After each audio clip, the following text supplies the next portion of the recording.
All right, so we're starting right. All right, what's up, everybody? We're back on the normal schedule, normal podcast, discussing quite a few different things. So Robert's going to be a little bit late, but I figured we could get to anybody start anything new or finish any games. I personally beat and started some games, but yeah, I'll start with Pokemon Legends. I forgot to grab my Switch with my new Bing box, but I beat the main story. I think before the last week's podcast, but we really didn't recap. Nice, and then I did one of the more major post that I don't know. I wouldn't say post game because it really doesn't stop. I don't think that should even count as like as beating it that first the first time you. I don't know if the credits rolled or not, but yeah, the credits rolled. Yeah, it was like pointless. It was like it's so stupid because like Arceus is after that. Like it's like the name of the game comes after the credits. It's just stupid. Hey man, they never require that to beat the main story. But so I did the next major one, and it was the toughest fight for sure. It was dude had all 6 high level Pokemon. Then a 7th came out, and then a basically an 8th after that, and I got my ass handed to me like 3 times in a row, and then I finally realized like what am I doing with these what am I doing with these recently picked up? Let me go to my crew with all my boosted stats like defense and HP at like 10, and then I was using potions. That's the first real battle where I had to like do full revives instead of taking a turn. I had to choose to revive a Pokemon I knew I needed for the next person that was coming.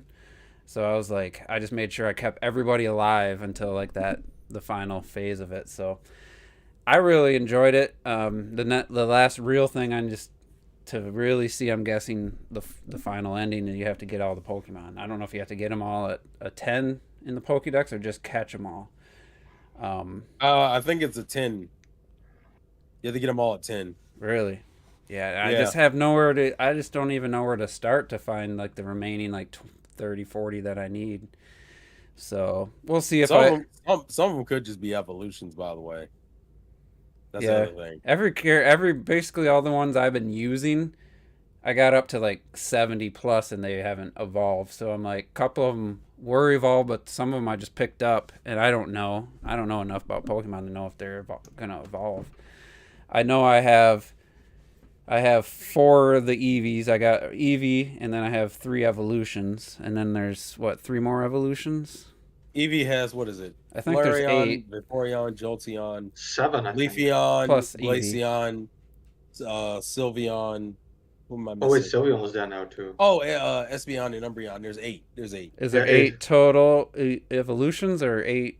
8 evolutions. 8 evolutions. So Eevee 9. Okay. Yeah, it's 9. So I did the lightning stone, and I didn't like that form. And Jolteon. And I was like, you got to get the merit points, and the only way to get those is find the satchels from people who. No, you can find them in those tapes, those space time rifts. You can sometimes find shit in there. I've only seen a couple of those, honestly. Really? Yeah. I keep running into them. But anyway, dying. The moral of the story is, I haven't really like laid them all out, but I think Legends might be my 3rd favorite Switch game that I've played. That is surprising. Yeah, no, it's right there with like Luigi's Mansion and Metroid Dread, but I don't know. I feel compelled to keep playing, so I think that gives it the nod. I just want to keep playing. 47 hours in, I just keep wanting to play it. So the one thing I wanted to do so bad in Legends was collect all the wisps, because I've played enough Pokemon to know what I'm going to get out of that shit.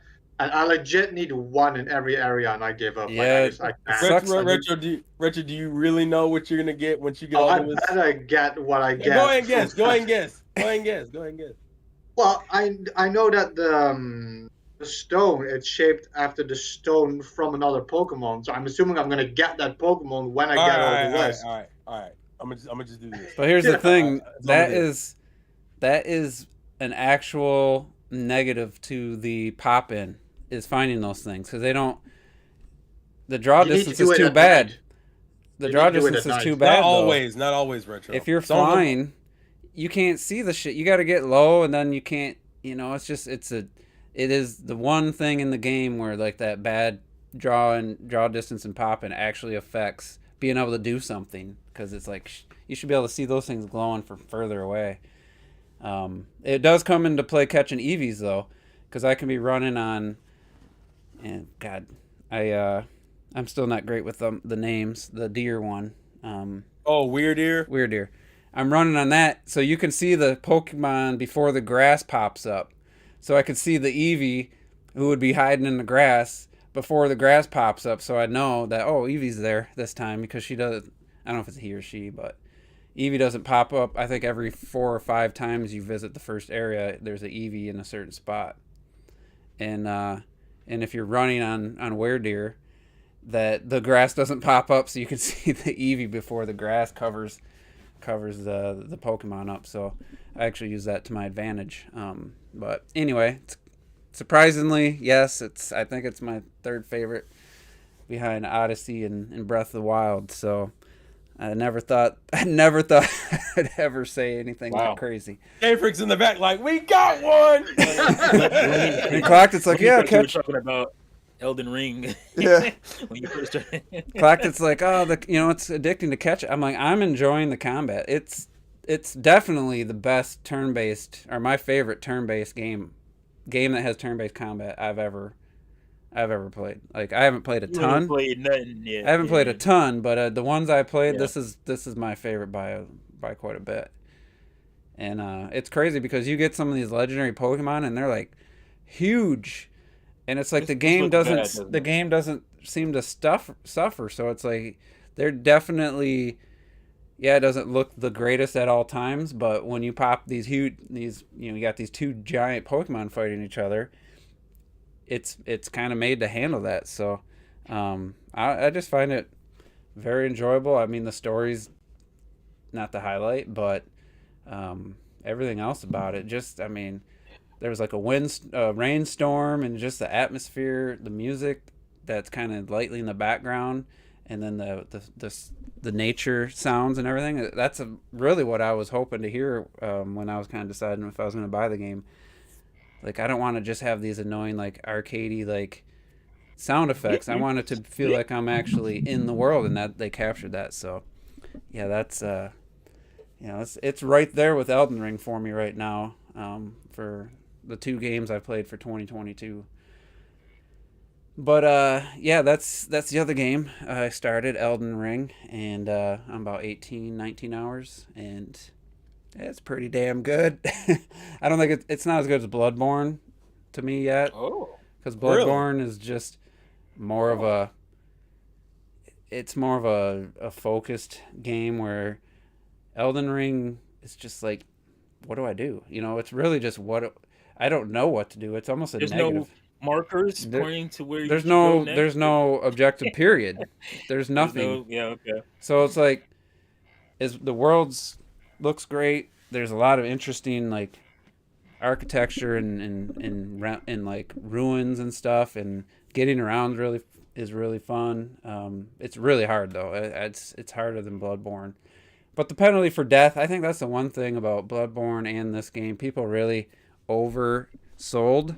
Unless you're dumb and you're running around with like 20,000 runes, which you can, if you're early, that'd level you up like 4 or 5 times.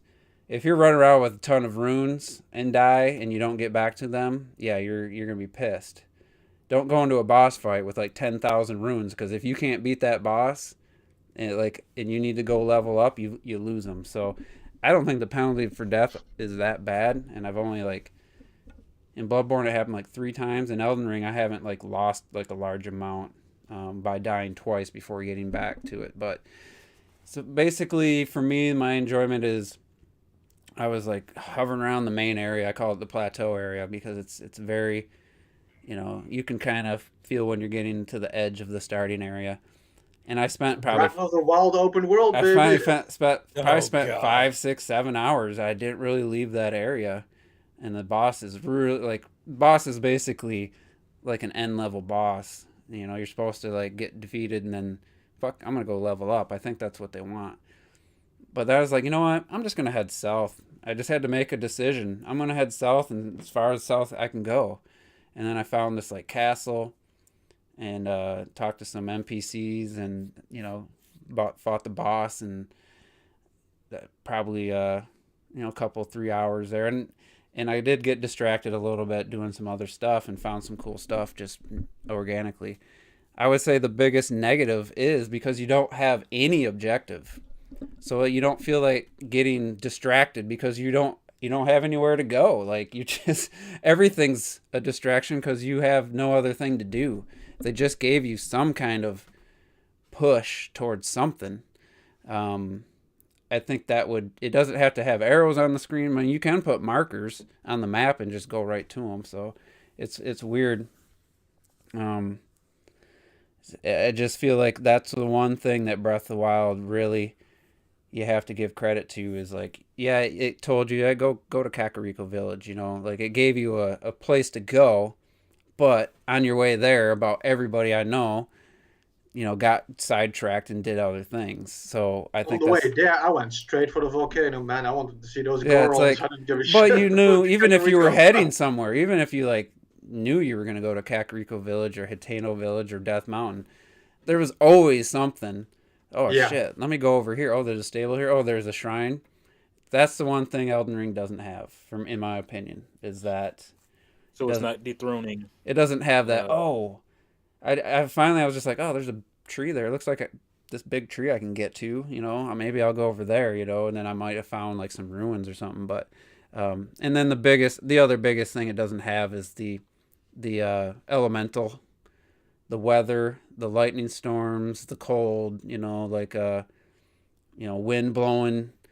I mean, that's a huge part of Breath of the Wild's world. Wind blowing like a bundle of arrows you're trying to catch, or they rolling down a hill. You know, it doesn't have those little elements. You're not going to see people doing shit 5 years from now in Elden Ring. You know, like it definitely doesn't have that. Yeah. But, you know. People are still doing shit in Breath of the Wild. I know. Still doing new shit.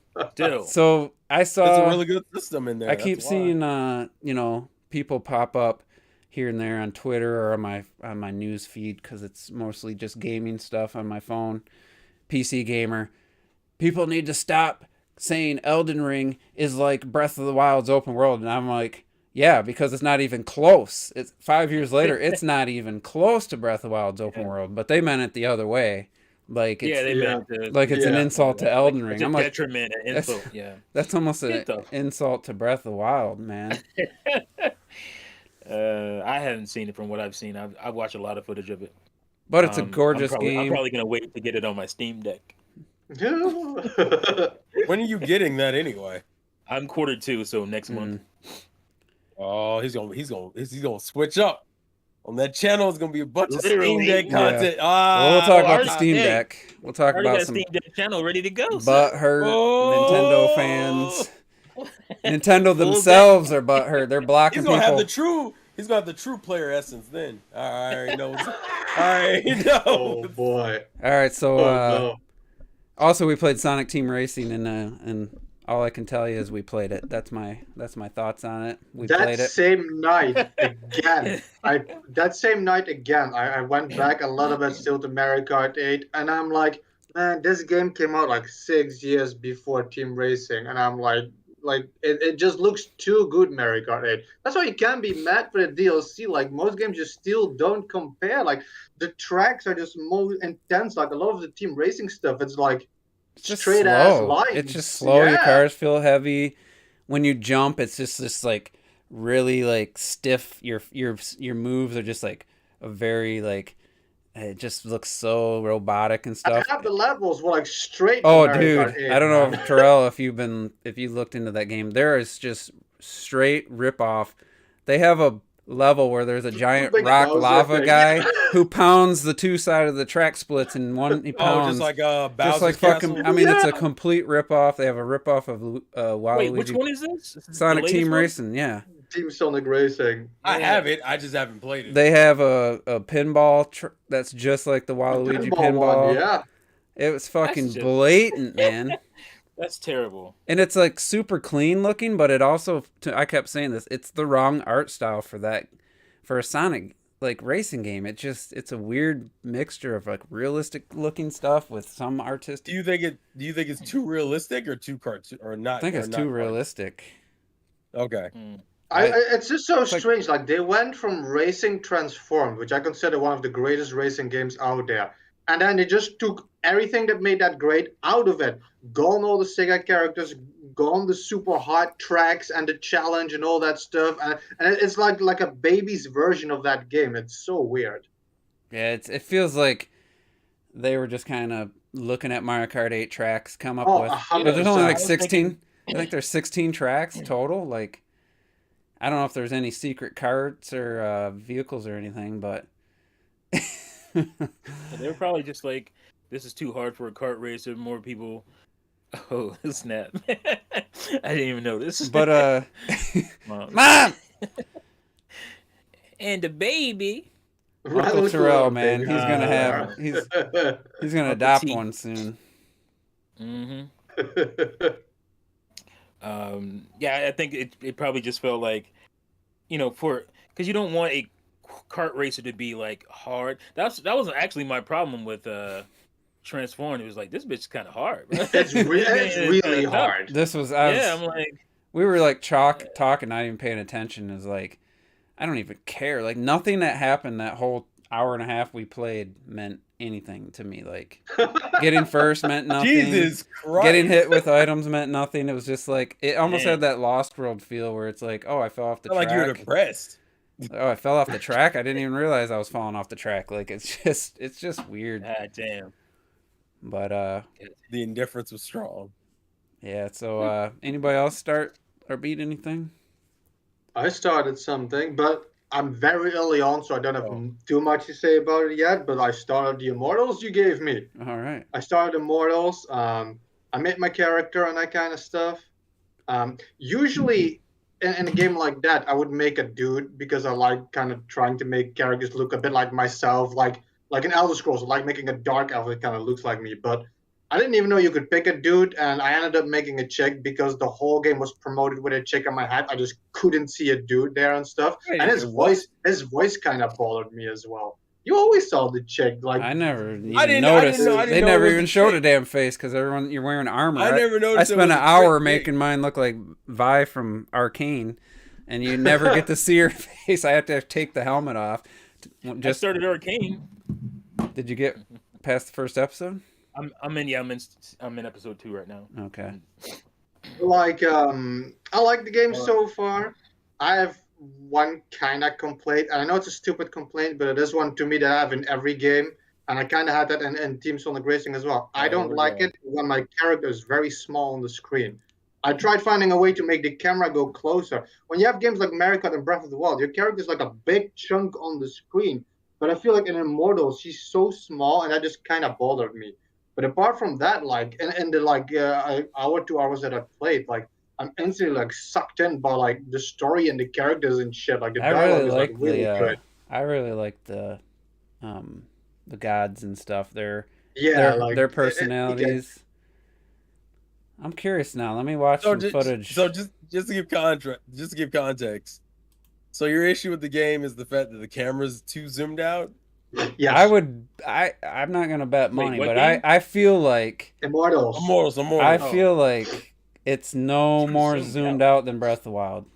I was gonna say she felt small to me when you're walking around. It's like I think like she is extra. short. Though. She is short. Let me look. Immortals New God deals. Let me find some footage. PS4. I'm watching. I clicked you on a video. You can't even find a PS5 in the wild to own it. Shit. This is the DLC, but it's not a big thing, but it just slightly bothers me a little bit. Let's see. It's not. Remember. Well, I haven't played it in about. Yeah, like she looks small to me. Like I don't like that. There's a lot of space underneath her, and then she's small. But I prefer that because I'd rather not get blindsided. It's better than the God of War where you can't see your surroundings very good. I agree with that. It's a little bit too small and too big. Fucking suck. Yeah, I mean it's not like giant on the screen, but it's Now let's. I mean, find- I prefer it when it's a bit more zoomed in. That's all. I prefer it out because then I can see my surroundings. That's like my main Yeah. thing. you just I gotta guess that's learn. why I didn't notice it, because it doesn't bother me. I like it that way. And if you need to get a closer look at your waifu, then you can just get close to an You gotta object and move close the look at camera the so that waifu. it forces it to zoom in. I just don't like feeling far away from my Oops. character. That's the same thing with Sonic, with Team Sonic Racing. When you play Mario Kart afterwards, You're in the a car car, is, like, we nicely mean, at the yeah. bottom of your screen and shit. It just makes me feel more in it. You're in a car, Retro. You're gonna have to be zoomed out a little bit. How you gonna see the track? Let's see if I got. Where's my New Year's? You're not playing stream? Forza, for God's sakes. No, I can't play Forza, man. Like simulation shit is not for me. What about Horizon? Horizon is not something. That is more arcade. I can play. It's arcadey. I don't care. Clocked and I went back and forth on that. Why did y'all It's go back super and forth? arcadey. I play both. It's arcadey. I don't understand Forza- why that conversation Motorsport is lasted as long as certainly- it did. I guess in the he's not here to chime in, but I still have no idea what he likes in a I only racing play game. Forza. See, look how small the freaking Link looks. Yeah, you're on a horse now. The Well, on the character takes horse. horse into account. Let's get Also, off the Juice, horse. I is still this not- shameless? You would take the footage that has him on the horse. Oh, that's where I left off. I'm trying to find. Oh, okay. I'm on the horse a lot. I'm not Robert. I'm always on the freaking Yeah, horse. there, I thought you were. Robert I also- remember all Look that. at I'm scrolling. Robert also I doesn't. can't find me not on a horse except for when I'm in a He doesn't shrine. wear clothes. I was like, and he Robert doesn't wear runs clothes around. either. And fights with Freaking sticks weirdo. and shit. Yeah, I immediately get on the horse And- after this. And eats Hey. hot peppers to run through cold See, areas. Link's no bigger. I mean, I appreciated Oops. the fact that you could do that. It was just something like, Look at why would Link's you do small. that? Link's just as small. Yeah, I It would feels agree. bigger to me On the horse, screen. it's It feels bigger. to me on the screen. That's because you're Yeah, playing you- in 720p. I think there's Ah. more sky. Maybe that's on purpose because you can fly. You know, I feel there's just more sky, and then more. But That's I mean, it's fine. not a big- You, it just- yeah. I It is will. more platformy stuff. it's not like it's a negative for the game. I do more. want to talk about this this Alright. idea of difficulty options in games, and I think Immortals is a Again? good example of Ooh. having options. And they always say, well, the developer, they designed the game around the default difficulty, but Why is it hard? no, it's fucking the default on Immortals is like makes the combat Super easy. just so fucking Yeah. secondary to what you're doing because you can just breeze through it. Well, when I started bumping up the difficulty, I found it way more engaging. So I just said, Robert, They made me choose between 5 difficulties. That's what I'm saying. before I started. they designed the game for you to choose whether you want to say the developers set the default, but they just set that probably to so casuals don't freaking give up on the Right. So game. you just get. So Ew. my recommendation, I have Story. 120 hours in the game, is to, and I think you can only play hard from the beginning. Once you beat it, it unlocks Nightmare. Just my personal experience was the combat became way more involved, and I actually had to pay attention and learn, add the new abilities, and figure out the combat to get past some of these enemies on hard. So that's how I would recommend people playing it. That's just from my personal experience with the game. Now, if you want to play it on normal or easy, that's what it's there for. You play it the way you want to play it. But that was just my recommendation, which I would give to Retro and Terrell and T. That's just what I Yeah, I'm on experienced. 2 levels up.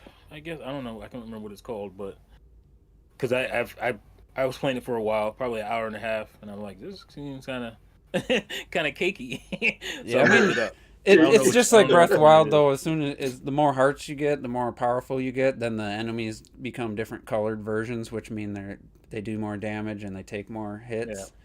Yeah. And you get to like the purple kind It's of like outline. Breath of the Wild, really? Yeah, I never guessed that. but you get like the purple outline enemies, like the Cyclops dude.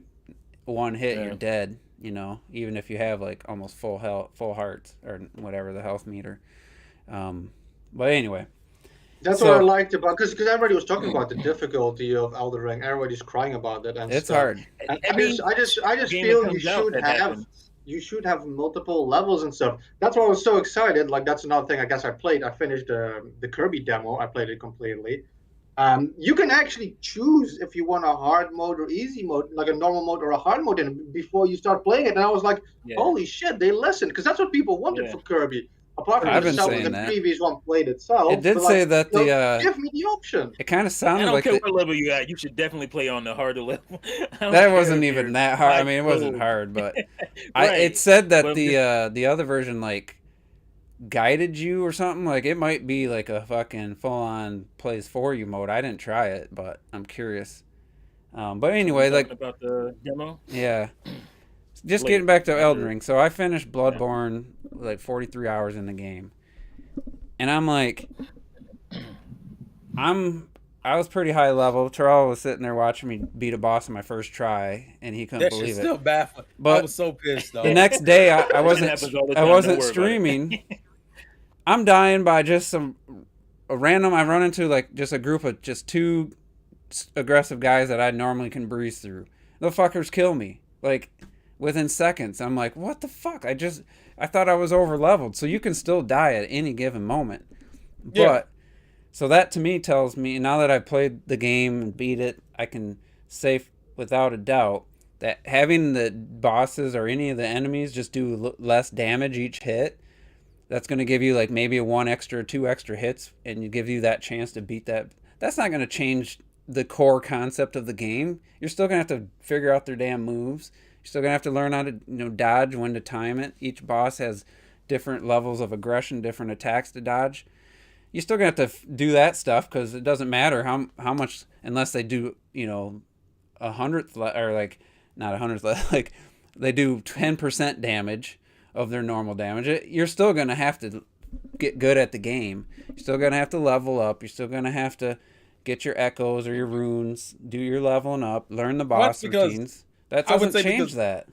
I would say because games like Bloodborne and probably Elden Ring is probably in the same vein, where the game is really designed to be hard. No matter what level you play it on, if you feel like you're not confident on easy, you're still gonna get your ass kicked on easy. Yeah. I guess what irks me is when people is the whole I want to play the game for the story.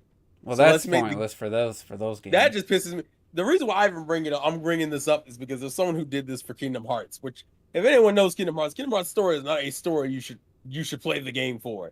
You should never play Kingdom Hearts for the story. And there are Twitch streamers who are playing Kingdom Hearts on easy mode and still losing to experience the story. And I'm like, listen.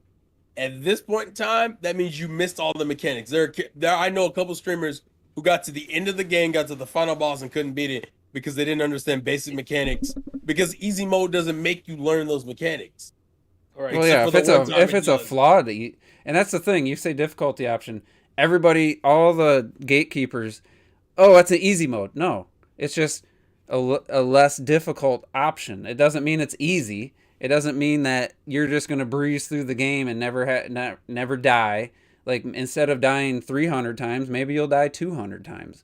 But for some people, that 100 less deaths is going to be the difference between keep playing and giving up. Like, and I just at the end of the day, like, I don't care that this is the way FromSoft. Is it FromSoft now? I thought it was From Software. From Software. No, I thought that was From Software. Yeah. Because I see people. It's From Software. Okay. Well, anyway, I don't care that that's the way they want to do their game. But at the end of the day, you are a business. Like, don't you want to sell as many copies as possible?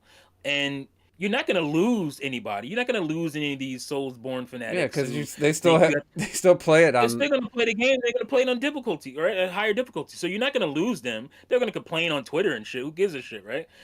But with the way this game is talked about, a lot of people are buying it or are interested in it because of the reviews and whatnot, and people thinking, "No, this is the Souls game for you." It isn't really the entry one. I'd say Bloodborne way more easy. Entry point of entry. But you have all this interest, and you're muted, Retro. People are starting to figure out that well, this isn't that game. Like, it's like it reminds me of Final Fantasy VII. People don't remember this, but when Final Fantasy VII came out, a lot of dudes who never touched the RPG in their entire lives started playing Final Fantasy because all they saw was those damn cutscenes. Yeah, the cutscenes. The CGI cutscenes in the commercials and stuff. That's all they ever marketed in the commercials. You never saw gameplay in the commercials. Right, exactly. That's my point. So a lot of people who never touched the RPG before touched it because of that. And that's the same kind of looks you're getting right now from non Souls fans. So why not A big have a reason why game it's that going like you said is because of the reviews. Like they're getting like tens across the yeah. board, and that I makes mean, it we sell. need to talk about that too, as far as how people are getting salty. Other developers are getting salty about the reviews. It's embarrassing, but yeah, like I just think they need to, or they should. Again, at the end of the day, I don't care. I'll play the game the way it is, but they something they should think about. I'm starting Is to making sense it errors where in the chat might be one of those gatekeepers. It's just basic pattern recognition. Yeah, it's basic in name only. But when the first tough boss you fight has about 10 different moves with different delays on their attacks, and you're gonna probably die 30, 40, 50 times while you're learning that shit. I mean, it's not and also, basic. not everybody wants to do that when they play video games. Yeah. Not everybody wants to sit there and look at a pattern. That's not how everybody plays games. So I understand it completely. feel like Sometimes I don't want to play a game that's like that. Sometimes I do. But I guess we're I'll throw my head because my whole issue with that is like, but that's what From Software games are. You learn patterns, you learn movement, and you attack I mean, for God's sake, Dark Souls is literally a game about playing defensively for like 30, 40 hours and then just killing things through. Go ahead. I was just gonna say that's not just like a FromSoft thing. That's a '80s platformer thing, right? Like Mega Man, like you had to learn patterns. Metroid, you have to learn patterns with bosses and stuff like that. that's but not fine. everybody wants to play video But games even that if way. what I'm trying to like, I don't want a easy mode where you can just go in and you're gonna beat the boss on first try. Even like in Bloodborne, I didn't even realize I was doing anything apparently over leveling. That's the other thing. Then they're judgmental about, oh, you're over leveled. It doesn't tell you. There's no number above the bosses telling you what level they recommend. I'm playing the game. I got to this point. By the time I got to that point of the boss, I had gone through and scoured every area looking for secrets. I killed a bunch. Every dude I ever, every creature, anything I encountered, I always cleared out the area. And I built up echoes. I leveled up my character. That's what you're supposed to do. I didn't know I wasn't supposed to level up my character. To a point what about where not being able to pause? Like what? that's How does that ridiculous. mechanically affect the game? I How does never that agree with that. like? How does that make a game harder or better? That's stupid. It just makes you not want to play it because it's like Well, that's more of anything a can happen during my self-imposed day. challenge at that point. That's just stupid. That's not a I challenge. feel- That's just like, oh, I I gotta couldn't sit in believe a when I cave saw and that. nothing happens to me during the day while I'm playing this game. Something important Yeah, might pop essentially, up. it's beat the game in one shot. That's the really what they're telling you to do. The kinda one stupid. thing, like, I'm not sitting there trying to tell them how to evolve the game, but after you did this big open world, now I think they could maybe refine some things. So I'm new to the series, and one of the things is you have like your items on the D-pad. So you're trying to dodge these enemies. Like, oh shit, let me switch back to my health because I had some daggers on I was throwing.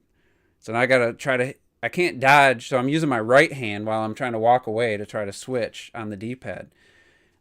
Just have one of the shoulder buttons or something. Just do a quick little item wheel that you get like 2 seconds to be able to swap. I mean, how much easier would that be than using the D-pad? So it's not just the design.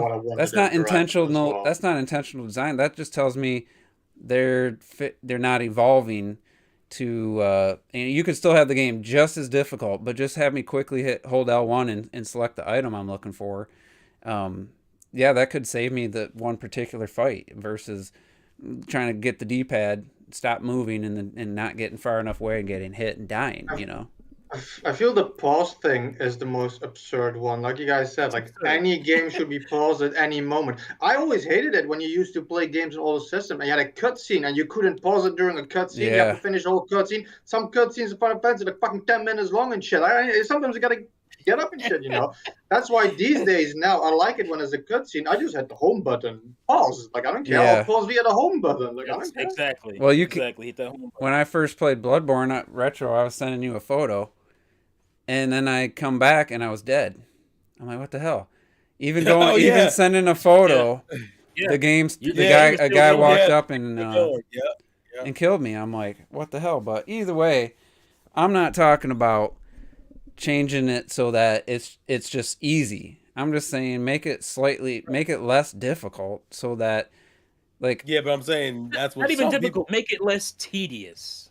You know what Yeah. I mean? Like, Yeah. Well, then that's not really. So the problem is that we're talking about like almost three different things here. We're talking about like quality of life improvements to the game, which would be things like and that can fixing improve whole, the things that shouldn't be difficult. You know, that's a way to improve take away some of the difficulty. But at the same time, you got some people who are like, "Why is the game so hard?" And I'm like, I mean, you're still playing a video game. There's got to be some challenge there, because I feel like some people, and I think this really got kick started when we started getting more like movie-ish games that became more about their stories than their plots, where people were just kind of like, "Well, I just want to know where the plot goes. I don't really care as much about the gameplay." I didn't like that fluctuation of gamers that happened. So it's a fine line of treading where you're still like a game and you're not just a movie that's going forward. Because the problem is there are people on both sides of that fence who are just like, I just want to enjoy the story.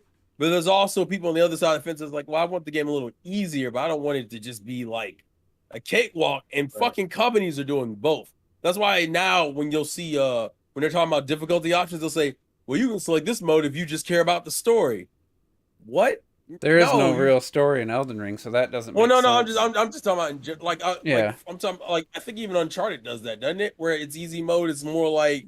Well, I know Horizon has one because one of the reaction channels I watch, she was playing it. She's like, "Well, I'm not very good at games. I just want to experience the story." And I'm like, "I ain't watching your fucking gameplay." And see that, my thought process at that point is like, why are you playing games? Just go watch cutscenes of it on YouTube at that point. I don't want to have to perform these moves and duck and so just let me hit the QTE so I can cut this guy's head off. And I'm not that's sure. why I said there's a fine line. There's a fine line in between it. And I'm not sure. There's something primal in me that likes that, I like that difficulty. I like getting my ass handed to me a few times. I'm playing Halo right now. I'm on the last boss, and god damn, he is handing me my ass just left and right. But before that, I'm not kidding. There's like 3 or 4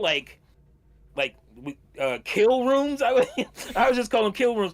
Where you just go into these different levels, and you're just getting all kinds of enemies just thrown at you in each room, and you're just going up to level by level. I think it's 3, and I'm like this, and I wanted to quit that fucking game like 10 times, going through that. But I'm through it. I got to the final boss, and you get to a point where it's okay. But the reason I'm able to get through that stuff because I don't have tedious bullshit to deal with. I die, I get right back in the game.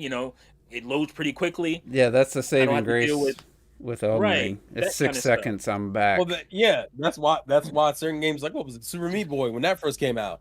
Motherfuckers love Super Meat Boy, and that game was hard as fuck. But you know why? You died and you came back in like a second. It was like Celeste did that that's why you made the level. You had like the repeat of all the shit and stuff. Yeah, that's the whole point. It's well, unlike if you're gonna kill me, I better be right back in the game like immediately. Unlike my third favorite Switch game, Pokemon Legends, where you have to you have to fucking mash that B button to see all the dialogue again. Just get the cutscene. But I'm like, I just lost the fight. Just let me just get back. Why do I have to see the same dialogue over and over and over? Because it's hard. That was a hard fight. And I don't want anybody to mistake what I'm saying here. I'm just saying for options. Like I made fun of the girl playing easy mode, but I make fun of her. I just chose not to watch that because I'm like, yeah, that's not. I wanted to see somebody play a game. I'm the guy who's gonna play it on the more difficult option. I'm just saying I don't see for the people that want an easier, quote unquote, easier option where, like I said, the enemies do 20% less damage. Nothing else changes. You're still gonna have to dodge their attacks and stuff. That's just all I'm saying. Just the option. Yeah, I'm not saying take away the difficulty. I'm just saying add. The main problem is that there's inconsistency between that fan base who wants an easier option. Some people want an easier option, like what Juice is referring to. Some people just want an easy option where essentially the game low key plays itself, and you're just casually in the ride for it. Let me download that one-hit fatality. Come on, man. Yeah, that's for any game. Like, I do agree with Terrell though in the sense that even if you make a hard game easier or an easy game harder, no matter what, some games just are easier and some games just are harder by default, and changing Right. difficulty won't change it too much. Like Elden Ring, like what he said, it's selling so well because of the reviews and stuff. So a lot of people are like, "Whoa, this isn't like Breath of the Wild and shit. Like I'm dying so much and stuff." But it's like, yeah, because you haven't realized that it's just a harder game. You can make it easier, but even on the easy level, it's still going to be harder than Breath of the Wild was walk around actually in pretty Breath of the hard. Wild. I think Just Breath of know the Wild. what I Oh, mean. yeah. Like Breath of the by Wild was hard default, it's early more on. accessible in that way. The gameplay itself, it's more forgiving in a way. Even then, you can make that go easier or higher. It's just But I some feel like a games lot of just people are. died in Breath of the Wild early on. The casuals, if you will, that weren't expecting that. Because then I heard a lot, and I saw a lot of videos were like, "Oh shit!" you look at This their game is tough. little Dying. tracker. It's like no, Yeah. no. Got mine. I had Actually, side note, Juice. If you want a real laugh, go look up people reacting to that final boss in Pokemon Legends. That is the funniest shit Oh yeah, you will ever see, because people don't That's realize some that second bullshit. form. dude. I I was on my last Pokemon. I got the dude down to a sliver, and it showed I had 2 turns. So I was like, all right, I'll do an agile attack. Well, he was obscured, so I missed. And then he does 2 straight turns and killed me. Like, it showed I had 2 turns. What the fuck? So I was like, I'm going to get back there. Same scenario. Down to my last Pokemon. I get him. His health goes to nothing. I'm like, I did it. All of a sudden, he's like, nope. Full health bar back. And you have 1 Pokemon with like 10 HP. Yeah, you're screwed, and it was like, fuck. That is the fun. I yelled. That is the funniest shit I've ever seen in my life. I absolutely cracked up watching that shit. So let me show you. What? Terrell or Retro, you have to look away. I'm going to show you my 30-second clip of me beating that hard boss. And we'll just wrap up this topic and we'll talk about Steam Deck. Of what? Of Elden Ring. Oh. It's like the notorious boss everybody's complaining about. So is it? Because I played him for an hour and a half straight. And the best I got was maybe down to 30% health one time. The irony is that to hear Juice, who pretty much low-key curb stomped the shit out of Bloodborne other than the last boss, come into this game and say the second boss is a fucking problem. It's not even like he's just like, most people are gonna find him first the way he's placed. I just want to see. All right, so I'm gonna start this. So first, you're gonna see that I figured out his flying hammer drop. There's like a slight pause while he's in midair, and then I figured out his hammer spin dodge, and I did 2 perfect dodges. That one right there. Let me back that up because it wasn't on screen for people. So that one right there killed me every time, for probably the first 10 times. And then I dodged his hammer right there. He hits me with that. Watch what he does to the wolf here. This is what killed me almost every time. A 4-hit spin that you cannot get away from. But then I got him with the stagger and visceral attack. And that boss, that looked simple there. I died at least, I would say, between 40 and 50 times. Hour and a half of complete L's over and over and over. And it was like midnight. I forget what night, Friday night. And I was like, I'll just try him one more time. I got him down to half. Let me keep trying. I get him down like just 1 hit, and then he kills me like 2 times in a row. I'm like, fuck. Then I get him back down to half. I'm like, all right, I'm making progress. Finally, my hands were so sore, my eyes were burning. I was like, I just got to turn this shit off. Listen, when I finish posting the Bloodborne playthrough, you will see the struggle. Hell, you can right now on the channel see that my struggle against the first boss, and I'm like, this is fucking ridiculous. But see, I think it also hinges on the players. Some players just react better to certain bosses than others. Yeah. That's one of my favorite things about Zelda, actually, because Zelda has a difficulty on a different level where it's not about patterns or bullshit at all. It's like the difficulty there was always to find out, how do I destroy this boss? And for half an hour, you're like tossing all this shit, seeing what sticks and stuff. Especially the Thunderblight Ganon. Like, what do I got to do here? You finally had to figure out how to shoot that one. I didn't figure that out. I just fucking I started spacing my dodges and shit. It was the fire one I for beat me. It wasn't. like, It wasn't. It without wasn't even. shield It wasn't parrying even, at all. it wasn't even until later I realized you can make the ice like for the water block one. You can make the ice blocks and hit them with the ice, and I was Yeah, like, oh, with the Chronosis. For me, it was like the yeah. And I fire was like, one. what the fuck? I didn't know I could do that. So I'm sitting there. I spent like half an hour trying to figure out. Oh wait, bombs, maybe this and that. Like, man, that. Well, then These just managed run to into figure out. a fucking silver Lionel, and you feel like you can run away. But if you try to take him on, you're gonna lose about 5 or 6 of your swords if you don't know what you're doing, or more. You could lose all your weapons to the breaking. Which is funny now because you can see videos on Twitter and on YouTube of people styling on these fucking things with some weird bomb glitch crazy. jumping Yeah, in but air, that's just, fucking freeze frame, 6 The best thing- People do shot. like in the air Dragon Ball. I'm like, shit. this is uncalled for. They're like, yeet, yeet, yeet, waiting I for the love it. freeze it, Yeah. magnesis, smacks it Mhm. with a box. Shit's immaculate. Good God. I mean, almighty. seriously, like that game. Amazing. That game had borderline Souls difficult boss, in the world, like the Lionels, for example. The silver, even the Moblins later on, the silver form, the hardest form before the gold ones. Plus Yeah. the couple of the Blight Ganons were fucking challenging. Yeah. Other than that, Watching somebody like storm fucking Hyrule Castle. yeah, with the a fucking Guardians, bunch of fuck. broomsticks, with a bunch of broomsticks and shit. Can I beat Ganon with the Yeah. broomstick? And just watching them just do amazing things. It's crazy, man. That game is crazy. So it's like, just like with Breath of the Wild, Elden Ring, Bloodborne. Yeah, you can make it as hard as you want. You can like unequip any gear that gives you any perks. Because Bloodborne, you can equip gear, and then you can get once you get like your workbench tool, you can add like to your weapons like secondary effects. That increases your damage or gives you health recovery, and then you can do that to your gear. Or you could just take it all off and have no fucking, basically be Link without any clothes with 3 hearts. Or just don't even worry about Kurok seeds. Like, don't even mess with them, and then Yeah. you won't be upgrading your hearts. You won't be. Yeah, you upgrading won't your have hardly stamina. anything in your Right. and you won't You be won't able to have hold any- that many weapons. So you can make the game Right. like really difficult, but you can also make it easier by, I guess, what I did. I was just like killing every enemy in Bloodborne. Oh God, what's this? Raining down arrows. Is this gonna hit something? Hold on, you'll see. How many he has times- to get close enough for it to spawn in.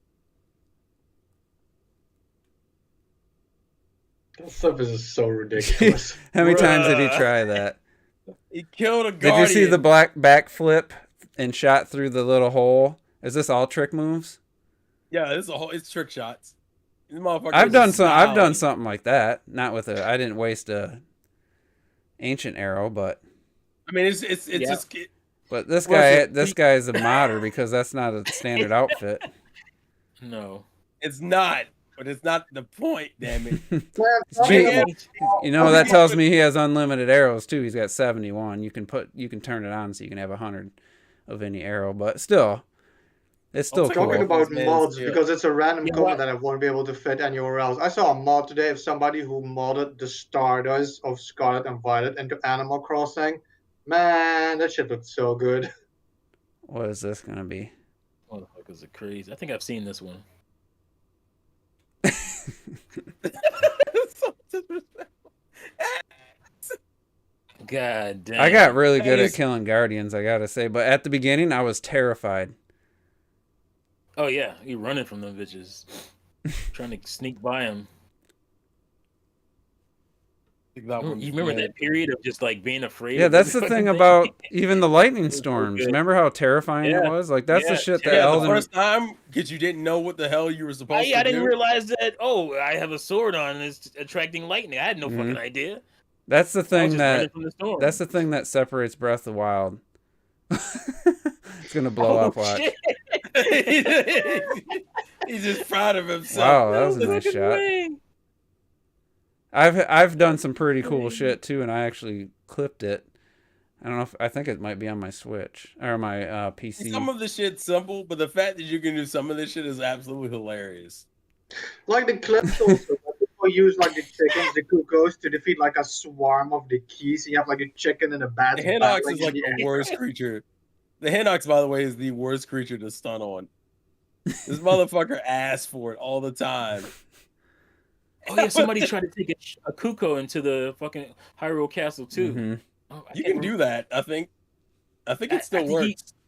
Yeah, it was crazy. I remember the video. I remember being like blown away by that shit.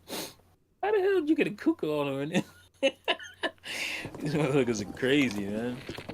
Sometimes it's the simple things that you can do. All right, so I'm gonna share my little highlight clip. All right, I'll put mine off. This isn't nothing like that. It was just a good stretch of shooting from the horse. Close that. Make that. All right.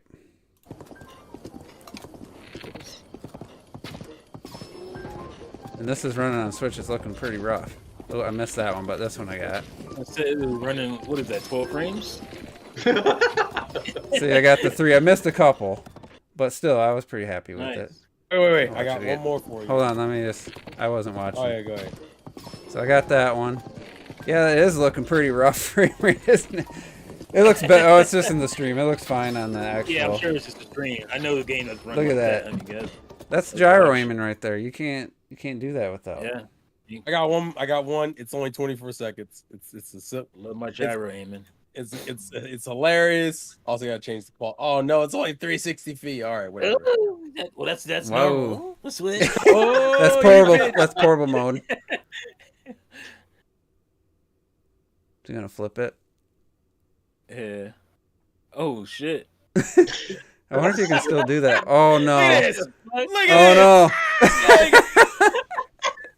That's That's disrespectful. You ain't doing that That in is- Elden Ring. Let me just tell you that. That is God. This is why it's disrespectful to say games Exactly. are like Breath of the Wild's open world. That is hilarious. All right, let's talk about the Steam Deck. I was hoping Robert would be here. Robert isn't coming. I saw it already in chat. Oh, that Oh, motherfucker! did he? I prepared a game for him, a box art guessing game. We'll do it next week. So yeah, Steam Deck reviews. You know, I've watched some very fair reviews. I don't know why some people think it's some kind of conspiracy. They're not calling out the things they were calling the Switch out for. Dude, they're calling out. I've heard people pointing out the battery life. A ton of videos where they Pointing talk out about the how it's not UI ready is a yet. little sluggish right now. You know, like there's fair reviews out there, but it boils down to it, what the thing's capable of, if you just don't care about battery life, is fucking blowing my mind. Like some dude was playing Control at 60 FPS at like 720p with medium settings. I'm like, are you fucking kidding me? Like PS4 can't play that game at 60. Like, and it's not like a locked, but it's 45, 55, you know, 60, but 60 a good chunk. I was blown away. God of War running at 60. It's like, holy shit. Like, I was not I thought the thing would be lucky to hit 30. People are capping it at 30 trying to get better battery life, but still the raw performance is really fucking impressive. I gotta say. So that was my. That's my biggest thing. Go ahead. I was just gonna ask how is the battery life? It's 90. It's 90 minutes if you're running a game full out. 2 hours top. 60 frames per second, like a God of War, Horizon, or Elden Ring, which that doesn't hit 60. But yeah. Okay, I was just curious. Go ahead. But some people are getting 3-4 hours if you run it at 480p, or and cap it at 30, and then you can choose the wattage. You can set the wattage at 6 watts, and you can't run the game at higher settings that way, but it's completely customizable to what your needs are. But you know, it's not the perfect device. It's chunky, and some people say it's comfortable. Other people say they don't like the button layout. That's going to depend on the person. I'm sure you get used to it, but overall, the device itself, what it can actually do, has really impressed me. So yeah, that was my take. I did not expect to see PS4 level visuals at 60 on that thing. And it, you know, some people want to call out, well, it's not 1080p. who would run it above the native resolution of the screen? I don't think one person asked for the Switch to run a game above 720 in portable mode. Oh, and if you want 1080p, you can dock it. You could. I mean, yeah, I'm sure it could. But why would you? Yeah, like, you can. I've seen it. It makes But no you- benefit on that Right. screen. It maybe look a little bit cleaner, but you're going to be losing a lot of performance. But I don't think if somebody could show me anytime anybody was like, yeah, the Switch in portable mode, why can't it run in 1080 in portable mode? Like, why would it? It's a 720p screen. It makes no sense. And it's a 720p screen to save the battery's life. That's the main reason. And it doesn't need to be because doing it's a smaller screen. I know Retro and I had a discussion about screen size and things don't have to. They don't have to. It can hide things. You know, there's no reason to have a 4K 7-inch screen. There's just absolutely no reason. I don't remember anybody complaining about the Switch being 720. I mean, there's always going to be some people that are like, "Oh, it would be nice to have a 1080p." But yeah, it would be nice. nobody it's not really needed. complained about it being 720p. The games that run at 720p in handheld mode on Switch look great. They look great. The one like Breath of the Wild. I when I got my Bing box, I was like, let me boot up Breath of the Wild. Or it was the 5-year anniversary. Phenomenal. It looks fucking amazing. That was right after Kirby. I think it looks better than Kirby, to be honest with you. Honestly, I think the first time I was blown away by the screen of the Switch was fucking Mario Kart 8 Deluxe. I was like, this bitch looks beautiful on the screen. Mm-hmm. And I was just like, wow. The same things. I mean, yeah, the Steam Deck screen's not of the highest quality. Like it, you know, they had to cut some cost to get this thing at a price people could afford. Because you look at the Switch isn't the competition for the Steam Deck as far as product. There's I forget the name of them. There's these portable PCs, the INE. Those are $1,000, $1,200, and they have worse performance than the Steam Deck. So the Steam Deck, let's say you get the middle one. What is it, 550 or 500? It's 530. That's the one I got. Yeah, 529. So it's half the price of these, and it's outperforming them. So, you know, yeah, the Switch is the most obvious comparison point, but I don't know why. I just don't know why. It's only a form factor comparison because it's not comparable when you talk about fidelity in games. It's not comparable with any of that stuff. Or, I mean, the Steam Deck it's a PC. It's a portable PC basically, right? So, obviously, if you just want to play your Steam games, they have the UI set up with the Steam OS. They have that UI set up. You can just go right into your Steam games and do nothing else, or you can upload fucking Windows to it and do desktop applications. It's up to you. You can run. I've seen people running the Epic Store on it. I've seen people running GOG on it. Like that's what's cool to me because I have an Epic account, have GOG, and I can play those games. And my laptop, my current gaming laptop is not that powerful. Like this thing is much more powerful than my gaming laptop. So it is perfect for me. And it's not going to be that for everybody. I think if you just really wanted to have a portable system that plays big, major games, not every game's working right now. That's one of the biggest problems. There's a lot of games that just won't even boot up. But there's a but to that. They're constantly fucking working on that. They're constantly updating it. Like the guys who got the review models and whatnot, they were like, by the time you guys get them, all that stuff that I was complaining about was gone. So this is something that's constantly being updated. It's not, and yeah, if you get one now, you're part of the beta club. Yeah. You're part of the what do they call it? You beta testers. You're part of that, but they're like the thumbstick thing, right? Oh no, here we go. We got stick drift on the fucking thing. The first day you get them, they found that out, and I think they fixed it in like less than 2 days. It was already patched. And it's just like that's the kind of shit I'm talking about. And you like that about your Joy-Cons? If they could do that with your Joy-Con drift, you could just say, "Oh, then it sucks," and then less than 2 days, it's patched out. That would be beautiful. Well, Valve actually fixed Elden Ring on the Steam Deck. Yeah, they fixed Elden Ring. Yeah, I saw they that did. The Proton thing, they had to put in a new updated version. And it fixed a lot of the issues. Because somebody said it wasn't running well, so they took care of that shit, didn't they? So that's the thing. You can't just sit here and say, "Oh, this doesn't look good," You can say that at the time, but by the time you finish that sentence, it's probably already fixed, and that's the thing. But there will be some games. There's PC games Yeah, that never get of course. fixed. Of course. I would say probably the best thing for me would be to wait till more stuff's ironed out.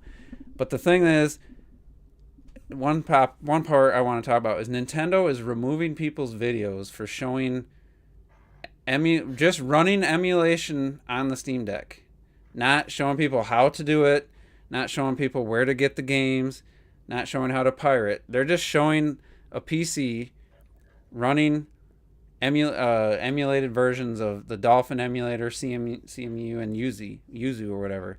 They have no right to remove somebody's showing a a completely legal emulator on a Steam Deck. System. But they're doing it. They're fucking taking them down. So I don't understand that. I have a different view on that, but like, I feel, of course, they kind of have the right to do that, though. Because, like, people can say there's legal emulation and that kind of stuff, but, like, I don't agree with that. Like, no. Because everybody can be like, no, but I ripped this off my own game and put it on there. You know damn well that 99.99% of people did not fucking rip their own game. Yeah, and but put it that on doesn't. That's just what it is. It's not telling people how to rip off games, how to steal games. But it's still, that's like, for example, you're technically not even allowed to buy a movie and have make a public showing of it. For example, you're technically not even allowed to do that.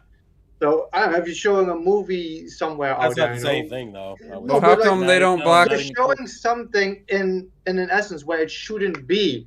Like, the fact that it's on there, it simply shouldn't be on there. Yeah, but they don't have no legal right to do it. No legal right. Yeah, there's no legal right. But they don't do it for. You can protect your own copyright. Yeah, but they're not breaching the copyright. It's just like showing gameplay. You're just showing gameplay of a game. Like, so this is my biggest problem with. Let me just say that this is my biggest problem with digital media, as far as especially with video games. Mostly with video games, because movies, they give you an option. Once you buy a physical version, you get a download code. Mm-hmm. If you want to have a digital version of that game, you can do that. So we live in the digital age right now, where, hey, I can buy a physical copy, and if you want to put a code in, I should be able to download that same game. It's not like I'm getting any extra benefit from that. I'm going to be playing that game. I can put my little physical copy away or whatever, but I paid for the game, so why should I have access to a digital version of that? And that's a separate point. I got to talk errors. You make it sound like you know a lot about inside Nintendo. You think you would know that the people are in prison for creating a chip that you have to solder onto a Nintendo Switch in order to crack it. They're profiting off an illegal device that mods a Switch. That's completely different than emulating, running an emulator on a fucking PC. They were profiting off of, what do they call them? A crack? What did they call it? A brake chip or something? Yeah. So they were manufacturing and selling. That was a whole other for level. like 120 or 150 bucks or $60. Another thing. So that people could buy it and solder it on their board and completely break open their Switches, to any kind of pirating stuff. Like, that's illegal. You're manufacturing and profiting off it. All this other stuff is free, open source. Emulators are all open source. So the thing is, they don't pull down anybody's video of, there's all these CEMU videos on PC. Say, it's specifically Steam Deck. It's just the Steam Deck. No, There's tons of videos wait. on people doing this on PC. There's a guy who's a whole channel just showing CEMU. Now, to give context, they have gone after videos of people modding their Switches and doing CMU. Oh yeah. So they've done that. Any type of video showing how to. Videos of, like, if I have my desktop or whatever and I'm running CMU on it, they don't really bother you for that. They're specifically going after people who are doing it on Steam Deck because they feel some type of way about Steam Deck maybe being competition in them and they don't like it. But they're not doing it for, like, people, like I said, on a regular desktop. There's a dude, his whole channel is just CEMU, how to optimize settings on PC. Shows all the Breath of the Wild, Pokemon, well, not any Switch stuff. He deals in the Wii U stuff. And it's like, okay, so why is it just the Steam Deck stuff all of a sudden? Like, are they worried that people are gonna be like, oh, I can buy that and play Nintendo games? Like yeah, that's not easy. Let me just tell you right now, it's not. It's not that easy, bro. You can't find how to do it. It's almost impossible. I couldn't find out how to get Switch games. I couldn't find out. No one wants to tell you because that's what's illegal. Telling you how to do it is when they can get you. But whether we think it's easy to do or hard to do or what you have to doesn't change the fact that a system is shown that is a handheld like the Switch that might be graphically more capable. I know that's running these games, and it's like it's taking away from it. That's just a basic fact. People can still be, oh, I have a choice now, but you don't. It's still not illegal, bro. Like your feelings don't affect the facts of the matter. It's not illegal. I feel like T's in the back, like, you're not going to jail. I promise. Unless they could tell whether it's legal or illegal by law, whether it's legal or illegal by law is one point. I'm saying they're justified in what they're doing. I disagree. Yeah, I don't. Because what are they worried about? I would agree if Nintendo had a way, and this is something that if they didn't have the Nintendo Disney Vault, I would agree if they had a way for people to still purchase their games. Because me going to eBay spending $200 for some cartridge is not helping them one bit. You know what I'm saying? Like, if they had a way to where their fans could still access their games all the time the way they wanted to, then I would say, okay, they gave you a way. You shouldn't be doing that. You don't have to do that. But they don't give you any way. They're making it harder and harder to access their stuff, their legacy stuff. And it's clearly something they're doing on purpose at this point because they're going after people who do these things. So either way, let's talk about some of the fan base, the Nintendo fan base that are reacting to the Steam Deck, like acting like I don't get it. Acting like battered, abused, spouses or something. But they didn't call out the Steam Deck like they called out the Switch for not being a certain resolution. I'm like, first of all, we've had 5 years of the Switch to kind of know what's possible with a handheld. Second of all, there's not one thing I've seen about the Steam Deck that's worth calling out. The thing is overperforming as far as from what I can tell, on almost every level what people's expectations were. Unless some dude was expecting 4K, that's them. But no one in the media, because we've had the Switch for 5 years, no one was expecting the Steam Deck to be like a 4K 60 FPS PS5 level visual. If they were, that's on them. But like I said, there's nothing to call out because everything's been above almost everybody's expectations for performance. So I don't understand where this need to call them out, why the media is not calling them out, why people are acting like Nintendo was the Switch was the victim of all this criticism and the Steam Deck's getting a pass. Like, it's getting a pass because it's overperforming from what I can tell. I don't. The Switch got a lot of passes too. Like I was surprised. I was certainly thinking, oh man, they're gonna jump on the power, this and this and that, and they really didn't. I was surprised. I was surprised by the gaming media, just kind of being on board with the Switch from the beginning. For the most part, I would say most were. Yeah. I mean, there was the Brian Altano. It doesn't have VR. Oh, it doesn't have a 1080p screen. Oh, it doesn't do 4K. Right. Like that idiot, that. Right. If you want to just take one person's stupid statement or something like that. My thing was a consensus. You couldn't find a bunch of articles that were like, oh, the Switch is not good at this. It's just not good. I didn't see them at all, and I looked them out. Most people were pretty impressed with what it was capable of. To give context, I think the reason why some people are acting like this, the Nintendo fans are acting like that, is because we're used to being in that position. Where that's Wii U though. Like I know, but there's a lot of 5 years. Listen.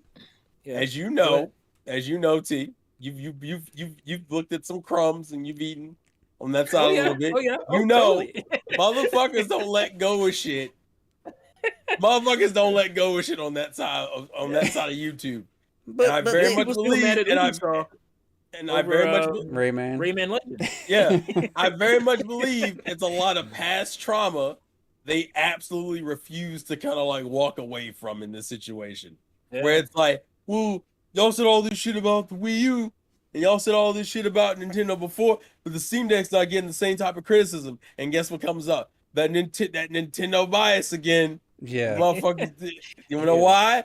Motherfuckers, that people don't understand that Wii U era was rough for motherfuckers. It's a blanket. It's a comforting blanket to throw that Nintendo And bias thing out there. even if the Steam Deck was only getting raving reviews, which it isn't, I'd say it's not. I don't want to say it's 50-50, but as far as like the fan noise, the UI is sluggish, and just right now not every game works. Like that's 60, just factual 40. information, Linus Tech Tip was one of the biggest channels out there. Said it's not finished. Yeah, it's not Steam ready. Deck's unfinished. Then you had the extreme ones where it's like, oh, this thing is a disaster. Then you had the other ones as, oh my god, this thing is amazing. I'm not touching my Switch ever again. I saw a video today. Steam Deck kind of sucks. What's up, Laker Link? I saw you were playing. What was he playing yesterday? I was surprised. If you can say in the chat, it was a game. It was an older game or something. I was like, oh, Laker Link's playing that. But anyway, it just feels like, I don't know if it's they feel threatened by the OLED, or not the OLED, the Steam Deck. It's past trauma. I already know what it is. It's past trauma, and they're not handling it well. Well, here, I mean, if anybody like that's watching this, all right. So, what was the complaint the last few years about the Switch, especially the portable mode game, especially the big multiplats? I'm actually with you on that one, Visor. I'm still mad about that. I'll stick with you on that. Yeah, that one and the alien colonial marine. That shit. one, that's different. That's different to me. But that's me being petty as fuck. But anyway, we just don't hold the whole console against it. That's all. Exactly. That's the difference. So we're still petty. The things people have been calling out about the Switch, especially with the third party, the current 8th gen multiplats that are getting ported, is you have a 720p screen, but the game's running at 360p. You got the lowest blurry ass textures below low settings on PC, and you're still struggling 25 frames per second. That's what people are calling out. No one's calling out the fucking Diablo 3 that runs 60 frames per second, 900p, and looks great, or at 720 in portable mode, and looks great. Like, no one called that game out. Guess what? Because it hit what people expected. People are calling out the games that are so blurry that it's not a pleasant experience. I have Hellblade. There's areas in that game where it's so blurry, I just can't even believe that was acceptable to release a game and charge $30. Now, the whole game doesn't look that bad, but there's areas where it's just, I had to dock the fucking thing. I could not keep playing it in portable mode. Xenoblade Chronicles 2 for a while looked like that still is pretty bad. Hey, Laker Link was playing Ori. Watch your mouth, T. See, Ori and the Will of the Wisp. That's what it was, though, bro. I'm just being honest. And I think it's still that way. Even Clocked It said... Wii U trauma. How dare you? Even Clocked It said the definitive edition of Xenoblade was, at times, one of the blurriest games he's seen on Switch. Oh, no. But yeah, Laker Link was playing Ori and the Will of the Wisp. No one was complaining about that fucking almost perfect 60 frames per second, 720p in dock mode, version of the game. No one was complaining. Juice was amazed. I went out there and I bought fucking Witcher 3 on the Switch. And I knew it didn't look great, right? But I was still impressed at what it was capable of for what the Switch is. So, and I think a lot of press, nobody was like, "Oh, you don't want to play Witcher 3." No, I've heard most people say it's pretty decent in portable mode. Right, exactly. Yeah. So where is this coming from? Bro? Doom's actually better in portable mode than it is docked. I switched back from portable mode to docked. And I'm like, oh my god, I can't play this. It looked fine on my screen. So I think it's just. Does it look as good as the PC or Xbox? No, of course not. But it runs really well. It runs well. So you have we have these games like the Ark, the we don't talk about that game. The Saints Row, and what was some of the other ones that weren't like the greatest look? Like Wolfenstein 2, wasn't that great one. They had to spend Saints Row was. I think visually that one was fine. The framer was the problem with Wolfenstein. I kind of regret buying Wolfenstein 2. Those games, from what reports were, is $1 million to port a game to the Switch, like one of those games. So they're spending $1 million. Somebody, if it might not be $1 million, maybe it's 500,000, whatever. It's a good chunk of change to have panic button, spend a year or so trying to get these games running on the system versus you go out, you buy the Steam Deck, the $400 version, and you just use micro SD cards to hold the games. And for $400, you get unoptimized PC games that aren't optimized for the Steam Deck, running at PS4 level visuals, 60 frames per second, between 30 and 60, at the 800p, the native resolution. Like, what is there to call out? I don't get that. I mean, that to me is nothing but impressive. If you're just talking general performance of games. Storage. It does suck though. I looked to get like a terabyte. It takes this really small NVMe drive that's like super hard to find, and it's like $200 for like if you get one on eBay off for like a Chinese one. Just get because the speeds are comparable. Just get a micro SD card. Yeah, and you can just plug a micro SD card like it's a game card. You could have a bunch of 64 gig, and you just unplug it while it's on, and the game disappears. You plug in the new one, and let's say it's a terabyte, and all the games you have on that are just like pop up instantly on your library. Like, and do me a favor, turn on your Switch, go to the main menu, and pull out your SD card. No, don't do that shit.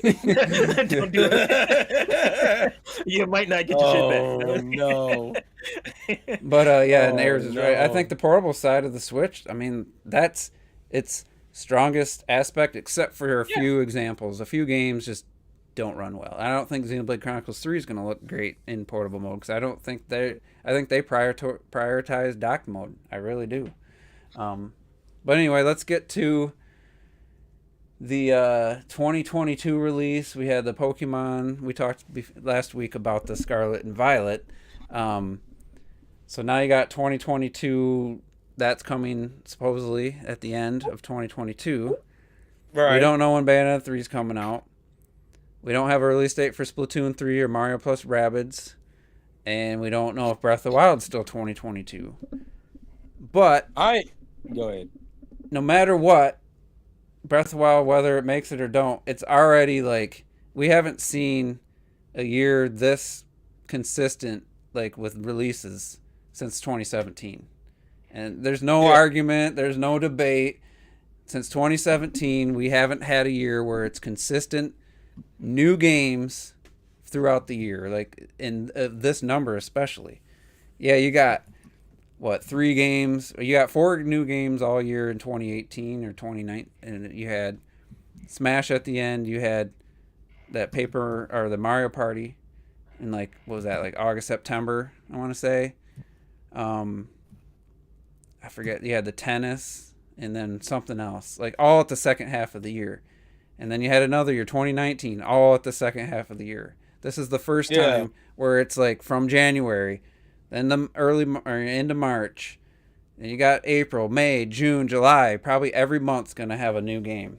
So I say whatever, that I think that automatically makes it equal to 2017. It was. I mean, hell, this month alone is already you're missing something. What we missing? Well, I guess unless you're what's the word I'm looking for? Exchanging Odyssey with like Kirby or something. You're talking about like for like releases? I'm just talking about having games throughout the year. You're talking about not just waiting to the end of the last 4 months of the year to release all your games and then have because I would argue before this 2019 year since 2017 as far as that goes. Yeah, as far as that goes, I would say 2019 had more games I fucked with, but 2019 was also lopsided as hell, where the second half had way more shit than the first half. But even this month, for God's sakes, Project? I know that's not first party, so I'm only mentioning it because right now, as of now, it is a Switch exclusive. That came out Friday. Kirby comes out at the end of the month. Then you go right into we got the Mario Kart DLC this month too. Yeah, Mario Kart DLC. The Chocobo racing game is this month. What the fuck else am I missing? There's like a couple other titles. There's a lot. There's just a lot of games that are in general pretty much exclusive to the Switch this year. And then next month you start off with fucking the Advance 4 reboot remakes. I think that's the beginning of the fucking month. I'm like, So Jesus it's a Christ. packed year, and like I said at the end of during last week, we want to talk about. It sucks to say, but if they're gotta delay Zelda, this would be the year to do it because there's just so much other stuff. Like when do you release it? You got Xenoblade Chronicles 3 in September. You got Pokemon That probably in fucking November. still shocks me. And you got Bayonetta 3 is probably gonna be August or October. And it's so when the fuck do you put Breath of the Wild? I feel none of that really matters with how much there is. Remember, because that's the great argument. Remember, you had like Odyssey, and like a week later, you had like Fire Emblem Warriors.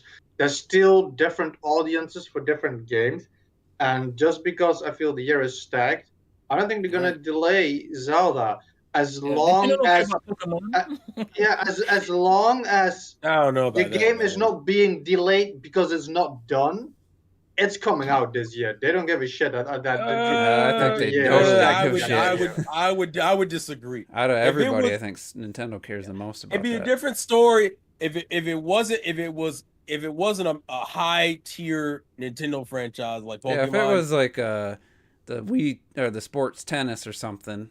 Sure. And then Breath of the Wild, but Xenoblade and Pokemon and then Zelda, I don't believe. You gotta take it into account, though. There's a lot of planning involved. Nintendo is not sitting here like, oh wait, Monolith, oh wait, Game Freak, you guys all of a sudden out of nowhere drop your games here. Oh, we should probably delay ours then. Like that's not how it works. Like I very much believe because the problem is that even though Zelda said 2022, that was kind of, in my opinion, felt like a low, kind of shaky 2022, kind of like we're aiming for 2022. We'll see what happens. Yeah, I didn't have Haven't we seen this before? So my thought process is very much that Nintendo was like, just in case, let's have some heavy hitting titles for the end of this year, and if we need to delay, we'll delay. Well, they did it. Tropical Freeze was done. They pushed it because it was too busy. Yeah. Mario Odyssey was done. They pushed it to October. It was done at the launch of the Switch. They said so. Yeah. So I think very much Arceus was supposed to come out in January. I think that game was delayed. I do. They announced a year in advance the date. Yeah, I believe it was meant to come out in January. You know why? Because you can't have that come out and then fucking Arceus come out 2 months of each other. And they were like, well, we'll sacrifice a remake for Arceus versus a new generation. That new generation, you always give that its own little like year. I was saying that I feel like it was delayed out of. Oh, you think it was meant to come out earlier? Yeah. I don't know. They announced that release date like a year in advance. There's also a reason why you want the end of the year to be stacked, because that's when the holidays are. So I don't see them push back a game like Zelda from the end of the year to like the beginning of the next year if they have it done already. I just but Zelda doesn't. Why do you think Zelda's not going to sell in March? It's going to sell no matter what month it is. That's the point, though. Well, it's not. But it's still getting like a boost, for holidays. I mean, it's not just the Zelda getting hurt. You're definitely going to hurt Xenoblade Chronicles 3 sales if you put Zelda out a few weeks after Xenoblade Chronicles 3. You might as well not even. You're undercutting your own game. I absolutely love Xenoblade and all that kind of shit, but can we be real here? Xenoblade people buy Xenoblade. Everybody buys Zelda. Look at what Ubisoft did. Look at what Ubisoft did in 2020. They released Watch Dogs, Assassin's Creed, and Immortals like within the same month. Which was the dumbest shit. And everyone said Watch Dogs and Immortals just completely lost. Like, it made no sense. It makes no sense. All you're gonna do is cannibalize the weakest. It'd be a different story. They were all of the same tier. Now, Pokemon and Zelda, sure, you can put them on the same tier. Yeah. Xenoblade, no. What about Bayonetta 3? What if Bayonetta 3 comes out? Yeah, Bayonetta 3. That's another good point. Bayonetta 3 is not on the same level. You can't fucking get away. I know we keep saying, Xenoblade Chronicles 3, Bayonetta, and Breath of the Wild, but like, you got 6 months. Give me more than those 3 games. Those 3 games are not going to be stacking the end of the year so much that you got to push Zelda back. No, but Zelda. When did Nintendo ever put that many big titles out within that short? They've never done it, and they're not going to do it this time. Because you still got Splatoon 3. Wait. Let me ask that. Retro, what month do you think Zelda's coming out, if it's coming out this year? I would see them put maybe Xenoblade closer to Christmas than Bayonetta and Zelda for sure. Xenoblade said If September. Bayo comes though. out, September if Bayo already. comes out, I'm gonna say October, November for that. And then in between those two, you can then drop Zelda. There ain't no way. Maybe you're forgetting this, Retro, but they've already released a month, September, for Xenoblade. And I can tell you, Oh yeah, they did. And I can tell you Pokemon's month. Pokemon consistently is always Pokemon is released in November. November. It's November. Yeah, It's Splatoon all 3, November. Splatoon So 3 the only is 2 months, probably August. the only 2 months you can really October. give. The only 3 months you could give Zelda is either August, October, or December.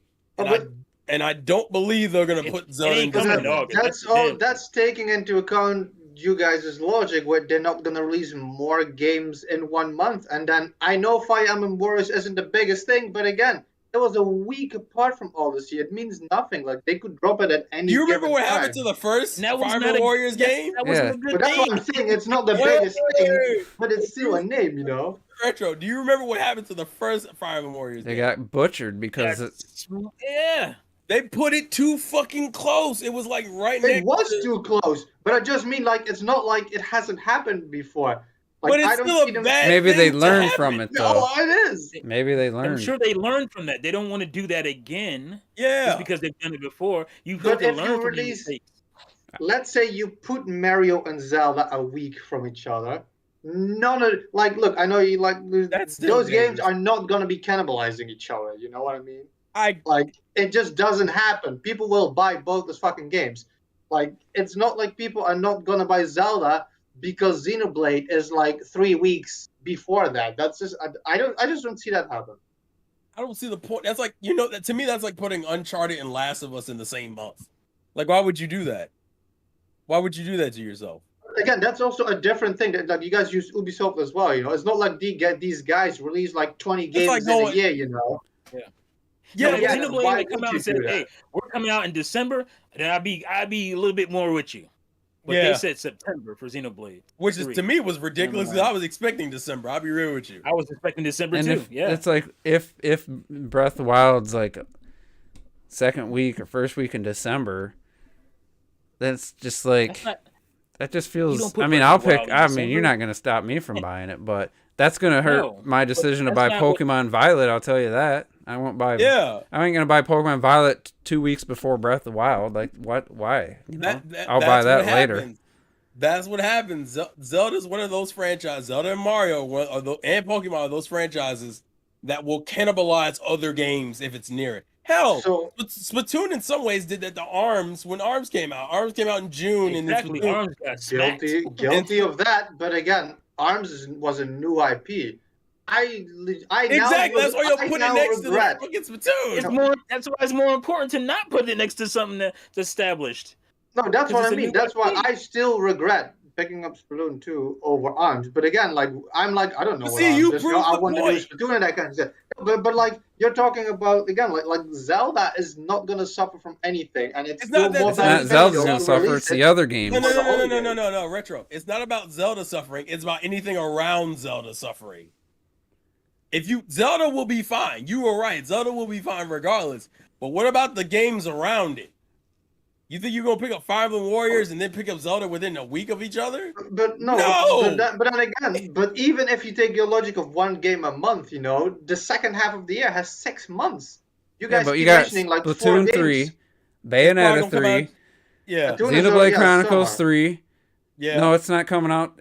July at the earliest. That's second They half of the said year. summer for Splatoon. Yeah, but that's July, July August. would still- yeah, it's That's July. So you're August. talking 6 It's ju- months, it's- July through December. You got Splatoon 3, Bayonetta came out 3, in July, Xenoblade 3 is gonna Chronicles come out 3, in July. Pokemon. You still have Mario Yeah. plus Rabbids. We don't know which. That's third party, first part. It's a second party deal, and then Yeah. Zelda. So that's 5. That's if You they. gotta admire the absolute beauty of this debate, by the way, where there's so much fucking shit we're getting this year.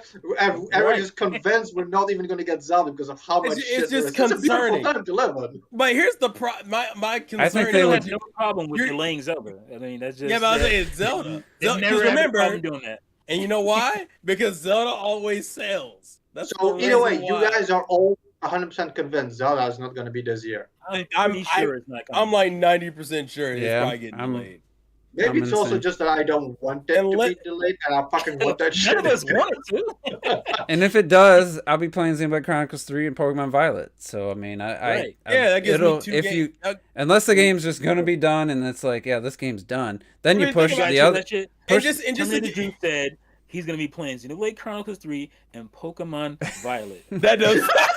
That Wow. I just Wow. hope. That was I hope mind-blowing. the. And I hope- just to give context, remember this: if Zelda doesn't come out, you still got Bayo 3. and Bayonetta You still- 3.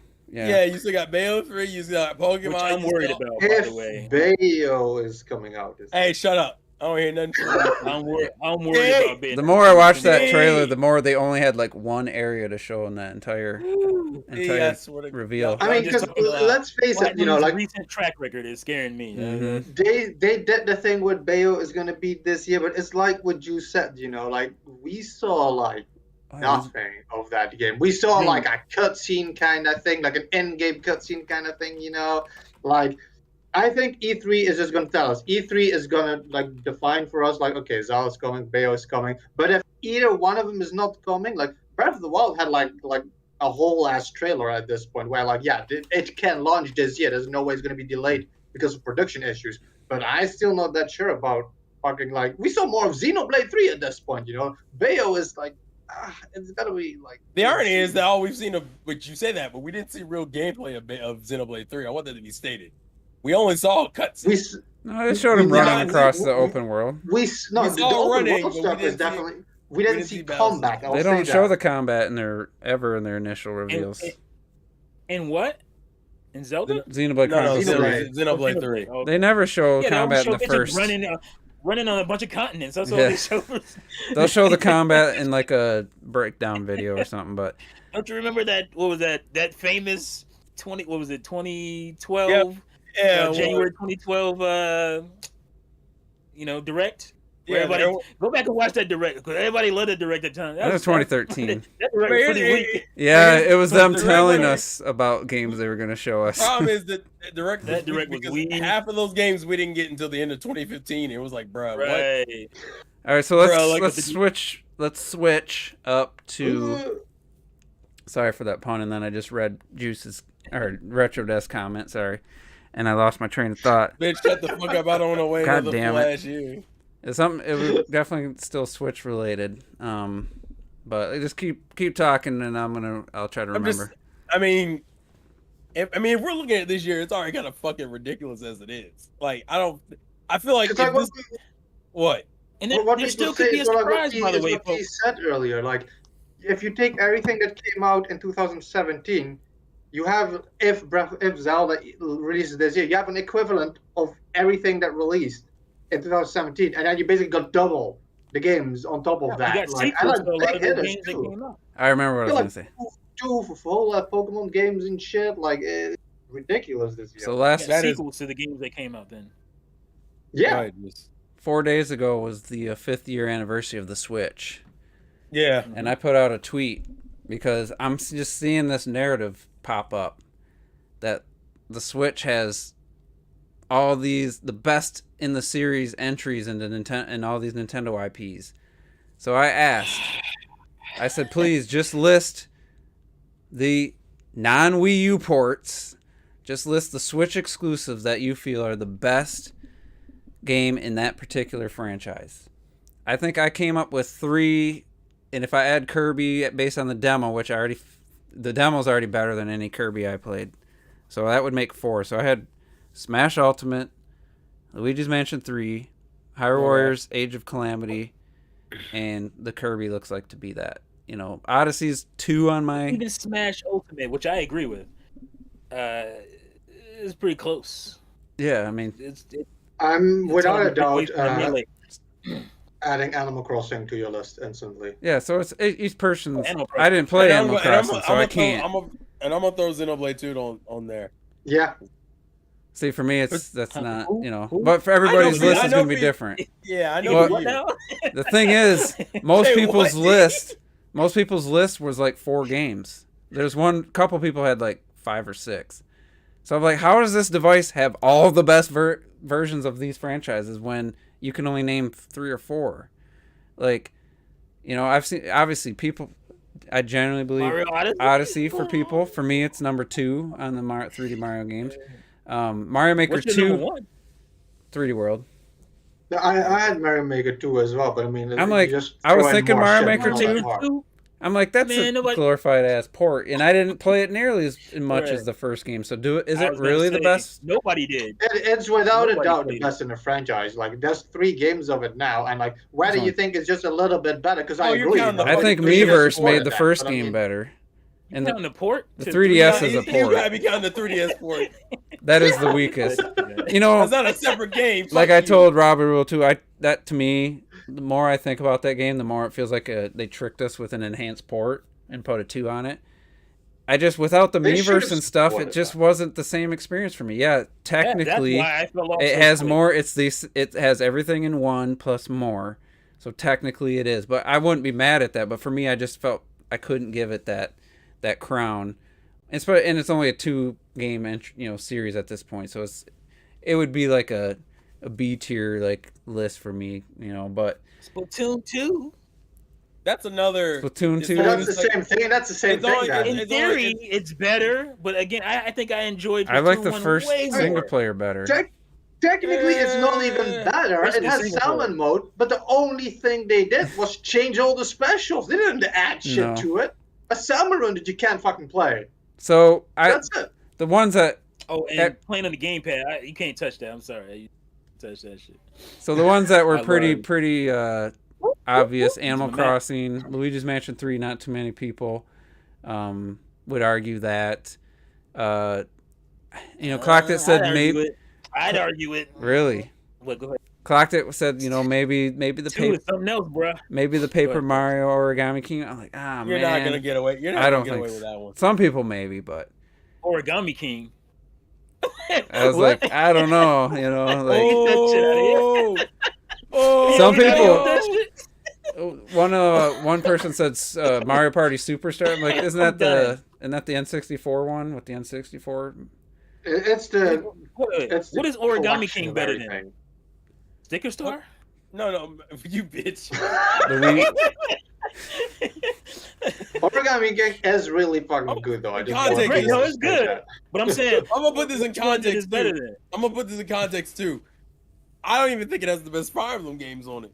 That the 3DS. I don't either. One I don't person either. said Three Houses, so You know what? Three Houses is I a think good Fates game. and Awakening are far like the unanimous yeah. picks. Better. Yeah, they're better. I like Three Houses, but you ain't touched the 3DS. To me, could make that argument better than the Switch could. Honestly, So right now, it could.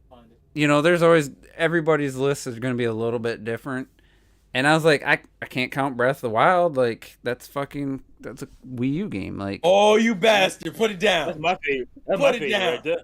Put it down. That's my favorite. so. I hate that. The shit's still expensive. So the thing I'm left it's with is I think people are counting the Wii U ports as They Switch games totally now. are.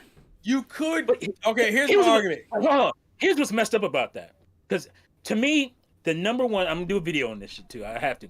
The number one core Nintendo console to me will always be the Wii. Because you could play fucking NES, you could play Super NES, you can play N64, you can play GameCube, and you can play Wii, and then all the WiiWare shit, all that stuff, right? But they want to give extra points to the Switch for fucking Wii U ports that you had to pay $60 for to get. You can play GameCube games. You could just bring over the GameCube games you already had. But the Switch, you have to rebuy all that shit you already bought. So that's already that's an L to me. But they want to give it extra points for those fucking ports, and I'm not doing that. Yeah, I'm not if doing you that. want to count that, yeah, Tropical Freeze, best Donkey Kong game in my opinion. Yeah. Pikmin 3, best Pikmin game. And like what was the other one that Mario 3D World. Mario 3D Kart. World for me, that's my favorite 3D Mario game. It's like, yeah, I mean, if you want to just look at the library as a whole, but that's kind of cheating, like Hyrule Warriors. it has the best version of Hyrule Warriors. But Yeah. It's not really the same. It's just because Hyrule Warriors. it's just a definitive edition. It's not. It's Yeah, but like no, I'm saying it doesn't count. But I mean, like if you want to go that way, Okay, I got you. If you Mario thought- Kart added the battle mode, Hyrule Warriors added the 3DS stuff, and Mario Kart 8 like, was the other one. Yeah. Mario Kart 8, Yeah. most people's I got favorite you. Mario Kart game.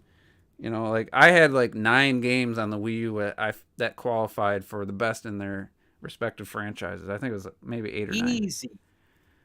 So it's like, yeah, it's fine. The library is vast and it's got a bunch of good games on it. But let's not sit here and get crazy. Say it has like all the best versions of every IP. They want to crown the Switch so bad, man. They want to crown that damn Switch so bad that they just they change the rules. They gotta make up for all all right. that Well, Wii U here's my question. I love the Switch. All right. Here's my question. As of right now, if you had to give it a letter grade, what would you give the Switch right now? In this moment, The library or the hardware? The library. For me, it's like I give it a B. I give I it a give B like plus. a B. I'd give it an A. Like that depends what you now mean with the library, because now I'm counting all those Wii U points. Again, you're adding in. You're adding No, Wii U it's points to that. but it's your perception of the library. For me, it's how like you personally view the library. And I'm even counting the games I haven't played that I know are great, like Animal Crossing. Okay, so I don't count any of the Wii U ports. Well, so when you give it a B, you're giving it a B on its own content. I'm giving it a B. Yeah, I'm not even count. I don't even count the 7th and 8th gen especially the 7th gen ports collections and all. I'm counting everything I can play on it. So I'd give it an A. I just removed the plus because again, there's way too many games that we should have at this point that we don't have, like F-Zero and that kind of shit, and like New Pikmin, all that stuff. I'm probably hanging at a B because there's only one. Yeah, a B, and that's gonna be around 5 more years, so it got time to move that up. That's what Ford Collins said, so I have to go with that. Yeah, I mean it's people okay. are putting the shit above because IGN just did like a kind of a face off with all the Nintendo consoles, and Super Nintendo won, and it should have won. N64 was my favorite, but Super Nintendo is clearly the best Nintendo console ever.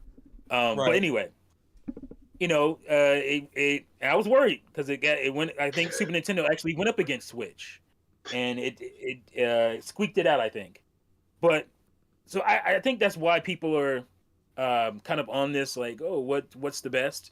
Because a lot of people have been talking about it, especially with Switch turning 5 years and whatnot.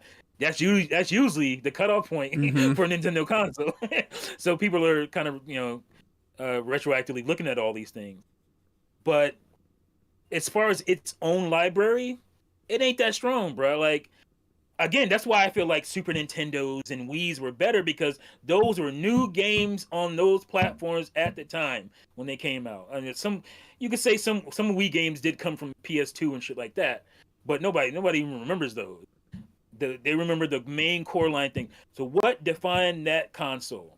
And I'm just not there yet with the Switch as far as what games define. Well, once Breath of the Wild 2's out. To be fair about the Super Nintendo, though, it's like now you have all these companies like Namco, Square, all that kind of shit.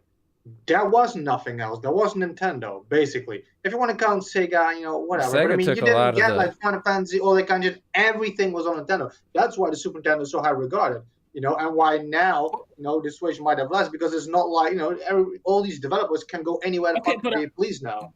You're right. I understand that, but that just doesn't change the fact. I mean, we still have to go by. We still have to go by what we're given, right? Yeah, this is what happened. This is what we got to do. Yeah, like if the PS4, I don't even factor in all those PS3 ports, like, by third parties. I mean, third parties, the first 2 years was nothing but PS3 fucking games getting ported, remasters and all that. I don't even consider those when I view the PS4's library. But if I wanted to give the Switch like an A, it'd have to have the games it has now, plus all my favorite games from the 8th gen that I've, like the Resident Evil 2 remakes, the Control, those type of games that I've been talking about. If it just had just about everything, plus what it has now, I mean, I'd give that an A plus probably. Even the crowning achievement of the console, Breath of the Wild, it's kind of a Wii U game, bro. Like you know what I'm saying? Like I can't even give it Breath of the Wild fully because I wouldn't give a Twilight Princess to Wii. That's a GameCube game to me. It's always going to be a GameCube game that they ported to Wii and they flopped the world. I think even if you would remove all the ports that the Switch has and everything, at this point with this year included, you remove them ports.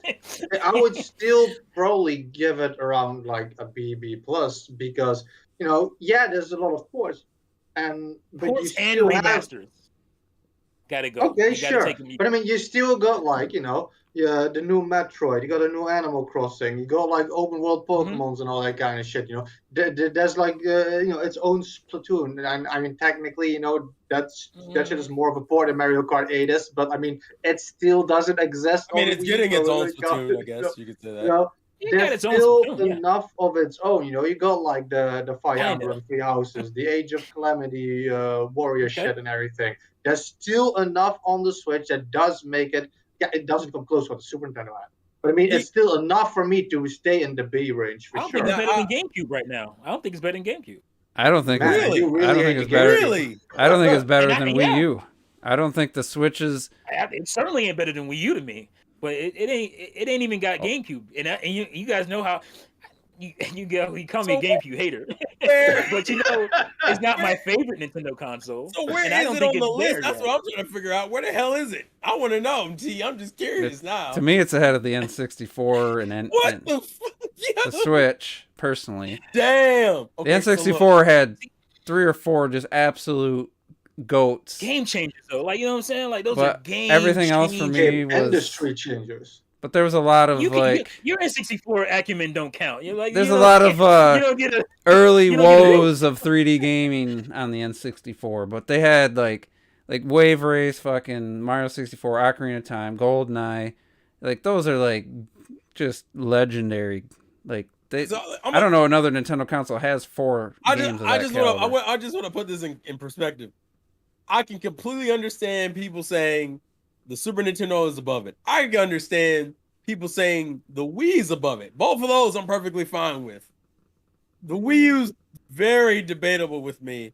And I absolutely believe, personally, I would put it above the fucking GameCube, personally. That's just me.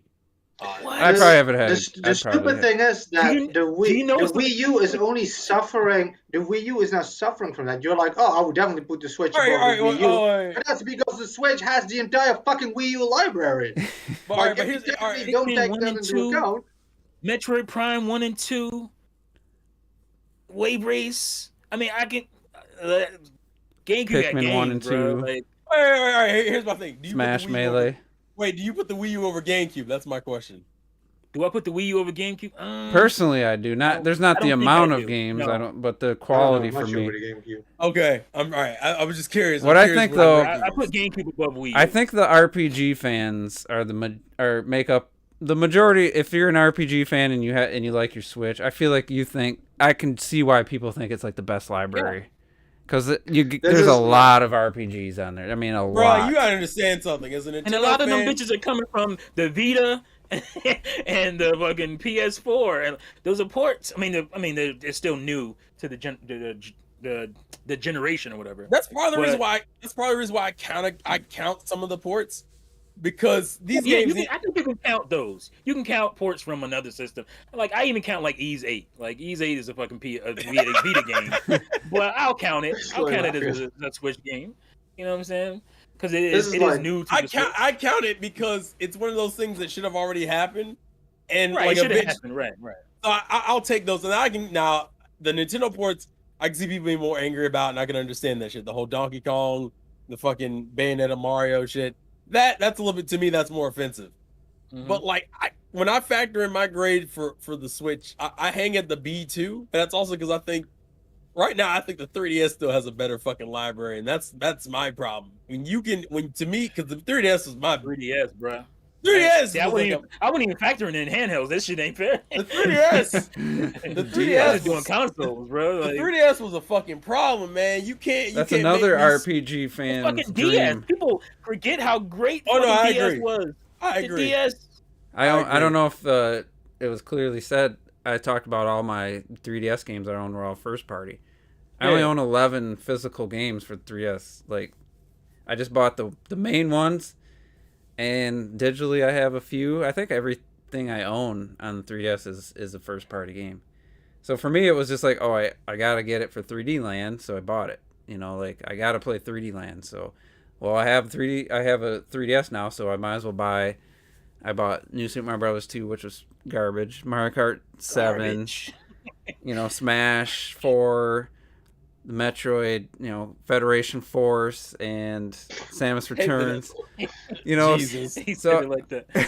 so I had to buy games for it. So for me, Force. I see just way too many RPGs on the 3DS for me. Oh no, definitely. The 3DS very much was also in that RPG shit, but Right, it also right, had its own exclusive bangers. Like It has some exclusive. I love it just for fucking Kid Icarus, for God's sake. Kid Icarus. Kid Icarus. And a couple of smaller ones. I'll throw out Dylan. That shit was great. Even Dylan was great. Yeah. Pushmo was just dead, by the way. That bummed me a little Pushmo, bit. bro. Push like. Don't It forget was- it was a Codename great Steam. that Everybody else is such did. that is an Codename. underrated game. What about I don't give Ever a fuck Oasis? what no one Did Ever says. Oasis turn out? I don't even remember. It was all right, Huh? from what I remember. Yeah, it was good. Kind It's of like good. I have that. It came out way too fucking late. That was the it. problem. Super Yeah. late. Yeah. Came out way too late. I was like, dog, you fucked this game. Just They want to should've say that this is like by far What? my favorite The podcast Link ever Between because Worlds, he is bro. like licking Yeah, that Link, GameCube yeah, ass Link so Between hard. Worlds. What happened? So this is like one of my favorite podcasts ever because like in this podcast, man, you're licking that GameCube ass so hard and I love it, man. It's so good. Oh no! I will say though, Xenoblade Chronicles 3 could end up being. I mean, there's a chance it could be my favorite Xenoblade game. Breath of the Wild There's a 2 chance, yeah, somehow they pull a miracle and it's better than Breath of the Wild 1. You know, then that would be another one. It only needs Majora's one thing. Mask. for that. Let's say Bayonetta 3 turns out to be amazing and it's the best in the series. You know, like I don't think it will. I don't think it will be, but I'm saying there's a Damn. chance by the end of it, like, because I mean, Okay, Dread's man, no. Dread's right there with Super Metroid for 2D Metroid games. I mean, Fusion's good too, so I don't know where I'd exactly put Dread, but in the moment I was like, yeah, this is the best thing ever. But Dread's after Fusion for me. But I don't have. it's all subjective. You know, what can you say? Depends on. I'll say I'm cautiously optimistic for Pokemon, but yeah, I mean, it's hard to be black and white for me, dog. no matter Black what, Knight, my though. favorite You mean Pokemon you mean game. Scarlet and Violet, you mean? Like it could be the best, you mean? Is that what you mean? Yeah, it has the potential to be the best Pokemon game currently out. Legends is But the best I'm Pokemon afraid. game I ever played. So I went I'm to the not website saying that, earlier Jeff. the Dave, only because one. they're sharing a lot of Pokemon stuff. So I went to the website because they posted the link, and it definitely really indicate in brackets and shit like, oh, you can meet Pokemon and fight them to catch them. They're really stating that like very obviously. I mean, that's cool, but you gonna have to, you can't just do Is that. it Don't better put than that? put it down. Put it down. All right. So here's the thing: XD is a technically better game, but we fuck with Coliseum all day, boys. That's all I'm saying on that. do you got African Safari right there in your Wii collection? Oh, no, Oh, I he- can't reach it. Yeah. It's Of course up he- there. No, I think it's in the drawer over there. Mm. Now that I should see. deserves to be out in the open, man. I will say this. I see Uzumaki mentioned how. We got the The best people- Sonic games. Oh, you bitch! Hey, Sonic hey, I Wii U. appreciate that. Wii U has the best Sonic game. It does not. Wii U. Well, Uh, Technically, No, the don't do that. DS. Don't do All right, that. all right. Don't do that. so Uzumaki mentions in the chat that people seem to not highlight that the Switch is the system for resurrection of older Nintendo franchise. You're a fucking liar. You wanna know why? It is? Because the Wii did that way better. We did that way better. The Wii Resurrecting by bringing remakes and remasters of the same game and not Yeah, that's not the same. not giving you new entries. Yeah. If we've had You a can- few, you you've had a few You had a new few, but- entries. The Wii is better. Look, I mean, It Wii depends got what your cutoff date is for a resurrection, you know. I mean, it's been What do you mean, 20 years Wii- since Mario fucking Party? Zero. But Link's No, I don't count Awakening that. plays identical to the Link's. I mean, you have some quality of life Mario improvements, but Golf, same game. No. Mario Tennis. Listen to me. Listen to me. Yoshi's on the Wii- Crafted World? Listen. On the Wii, I could just mention the Punch Out reboot, and I'm already sitting Bruh. pretty. Sin and Punishment. That's all you Sin gotta and do. punishment. God damn. What else was Third there? successor. Didn't they do a site truck or Excite Excite truck. Excite Bots. yeah? That the Wii kind of I dug got it into right its here. old school bag to kind of prove a point. Donkey Kong Oh yeah, Country. Donkey Kong. I almost forgot. Made You it. know what, boy in his blob. Yeah, you bitch. So the Switch had the potential to be that where it brought back all these IPs, but what have they actually done? We brought back Starfire. Oh wait, I guess the only thing you can really, I don't even know if you can really say Wii Sports because that wasn't dead. Well, for it's a been 12 generation. years. It's been 12 years. I guess that's fair. I guess you could. So yeah, they Wii brought Sports- that. I It was think very I specific think to the how, the way console. people I think Go the way ahead. people see it is just the Switch might have like the most combined IP on its platform. I don't if think you that's take an true, older though. name. I mean, think- by think the that's end, it true? might. By the end, it I might think the, have. I think the Wii by the beats it. end, yeah. I think the I mean, Wii at this beats it point, what are personally. we missing? F-Zero and Star Fox, And Donkey basically. Kong. And Donkey Donkey Kong. Kong. Talking about Yeah, new no, but I mean, games. like, it has it on it. It has No. Chocobo No, Freeze we on can't. it. We're not. But I mean, doing that, we but, ain't doing I that. mean, that's We ain't how doing people that. see it. No. It's got Pikmin. It's No. got 2D Ain't my Mario. fault you ain't buy a Wii U. That ain't my fault. It's sad that the only 2D Mario is fucking Oh New yeah, it's Super got Mario Pikmin Brothers. too, right? It got Pikmin. Yeah, we don't do that. We're not doing that here. That's not new shit. That's old shit No, we being can't. repackaged. They even You can't do that. They've Now, even listen, I'm ported like- 3DS and they- games of the Switch. I mean, that's how reluctant they are to like just give us a new entry in a dormant franchise. They're just porting and remastering 3DS fucking games. And to be fair, I'm not mad that they're porting it because that means if they want to maintain the same architecture going into the next system, these games will be able to carry over into the next gen. But at the same time, I'm also like, these aren't new games, like at all. You put like maybe 5% of new content, and that's about it. Like The Pokemon Switch Mystery is the Dungeon. Wii U re-up We console. don't talk about that fucking game, Juice. Well, let's end by just spending a little time. 5 years of Breath of the Wild. We talked about it earlier. Showed the trick shots. I booted it up on its anniversary, and I learned something new that I never knew, and I tweeted it. I talked to this guy by a tree. I just randomly, I was like, you know what? I'm not gonna look at the map. I'm just gonna. I was somewhere in South Hyrule Field area. It's like I'm just gonna get on my horse, and I'm going to head towards. I don't know if any of you guys know this. The shield surfing hill where the two dudes are selling you shields. I'm like, I'm just gonna go there without looking at the map or anything. Well, I see a dude stand by a tree. I'm like, by a river. It's like, huh? Well, let me just see what he's. I don't remember ever talking to him, and he's like, did you know that you can attract fish by throwing items into the water? And he goes, if you want to attract the stamina, I forget what the hell it's called. Throw in this stamina related fruit or whatever, or bush, whatever the item happened to be. If it's for the hardy bass, throw in an herb or a plant that gives you bait or defense resistance.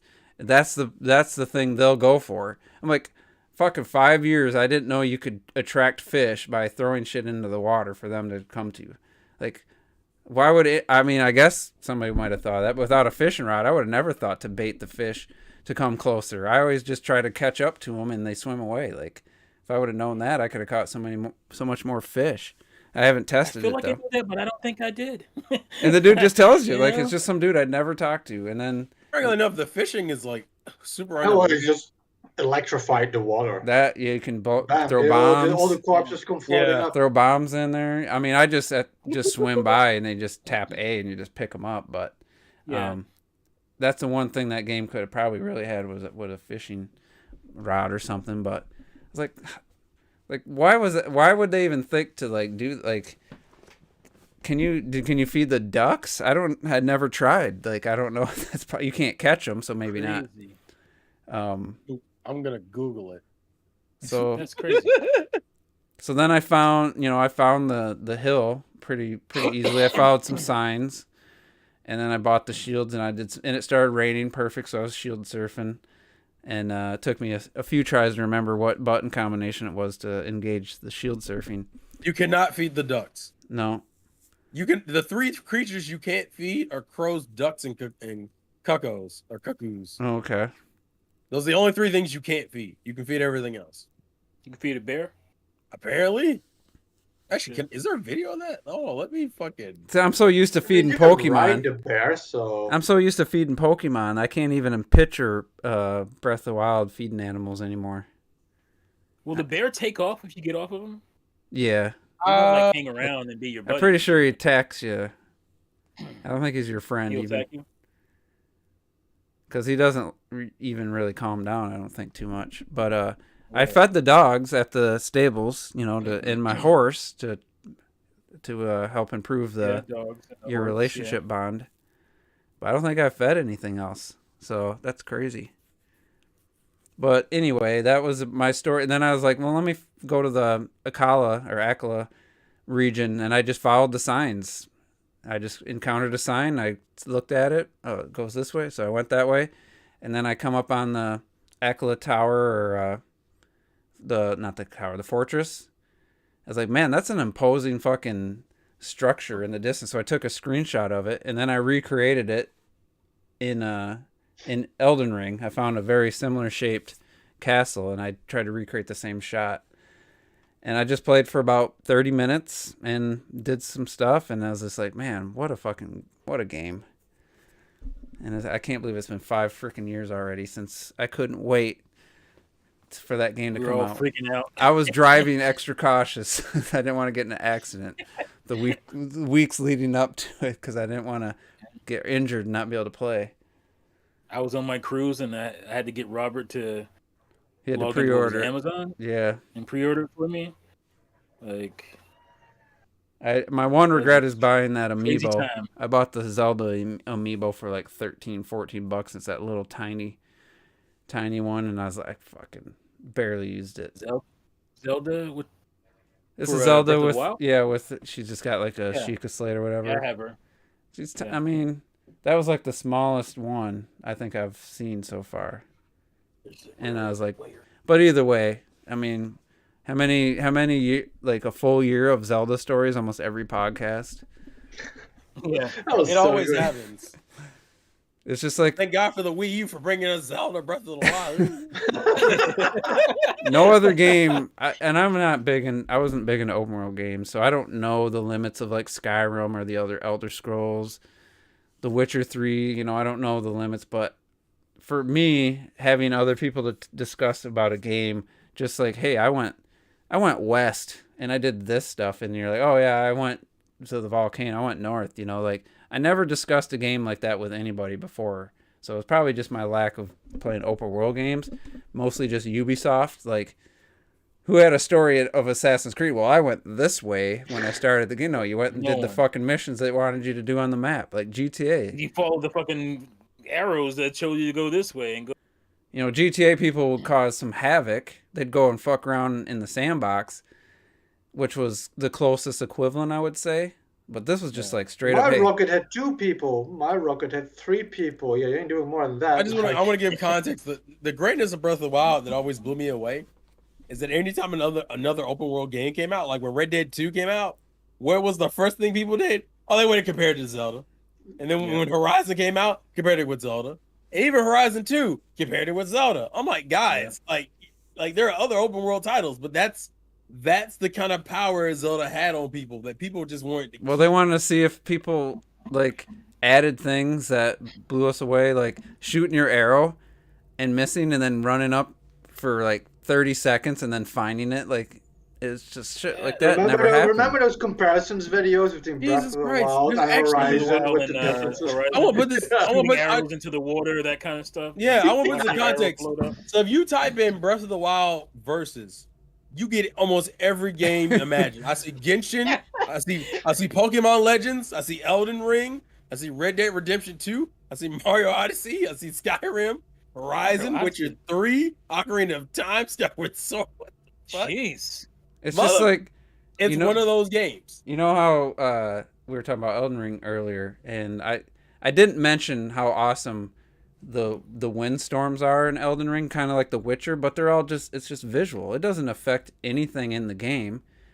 Like I said, it's not blowing like a an item you need to gather, like tumbleweed or something, because of the wind. It does look really cool, but the grass in fucking Elden Ring, when people say that this has PS3 DNA or looks like PS3, I don't agree with that. But the grass is that same fucking static. Like, yeah, it's dense and it looks way better than like Pokemon I mean, like Legends. Horizon, when you walk through the shit. But in Elden Ring, it doesn't. It just has no effect. Doesn't move. Doesn't No, brush with your Horizon. You can't step on it like you can on Breath of the Wild. Breath of the Wild's and it grass flattens. still to this day absolutely amazes me. Now, Forbidden West did something that not even Breath of the Wild did.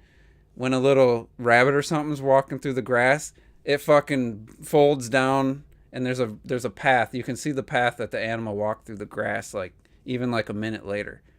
So But even that's even cool. that grass was still kind of, Breath of the Wild gave me that grass I always wanted in games, which I thought was never going to happen because it didn't happen on like the biggest PlayStation Xbox games. I was like, man, you're never going to get real grass, individually animated grass things and shit. And Breath of the Wild did that. And no other game since then has done that the same way. That grass, man, people want to compare like GTA grass to GTA grass on the same system. Like, bitch, shut the fuck up, man. If you haven't seen the grass, And you in set it Breath on of the Wild, fire and watch it burn away. Yeah. yeah. And you could chop down a whole fucking cherry grove of cherry trees.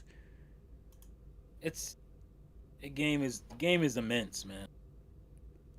Can't wait to what just do you have do the to a news sequel? What do you do to a sequel? Like, I love Majora's Mask, but it's not as good as Ocarina of Time to me. So that's I'm just expecting. worry. Mario, but T, here's my question: in comparison, how close are they in terms of your opinions of them? If I was, and this isn't, they're both A's to me. But if I was to put one at an A, it would obviously be Ocarina of Time. And Majora's Mask is a B. It's not even a B plus, I don't think. Yeah, Horizon Zero Dawn is gonna be one of. Breath of the Wild 2 is gonna be. Yeah, my brain. Sorry. Breath of the Wild 2 is gonna be one of those games where it's very much. It's gonna make it or break it on its new mechanics. Very much. I'm not even expecting too many new mechanics. I'm expecting it to be exactly what Breath of the Wild was, but more. Those like dungeons in there, adding the sky to it, maybe a new area. Like I'm hoping to get like. Listen. You can't do that when the first game is almost shaped an entire generation in its gameplay at this point. We got games, fucking 5 years later, still copying base mechanics in a game in 2017 on quote unquote weak hardware.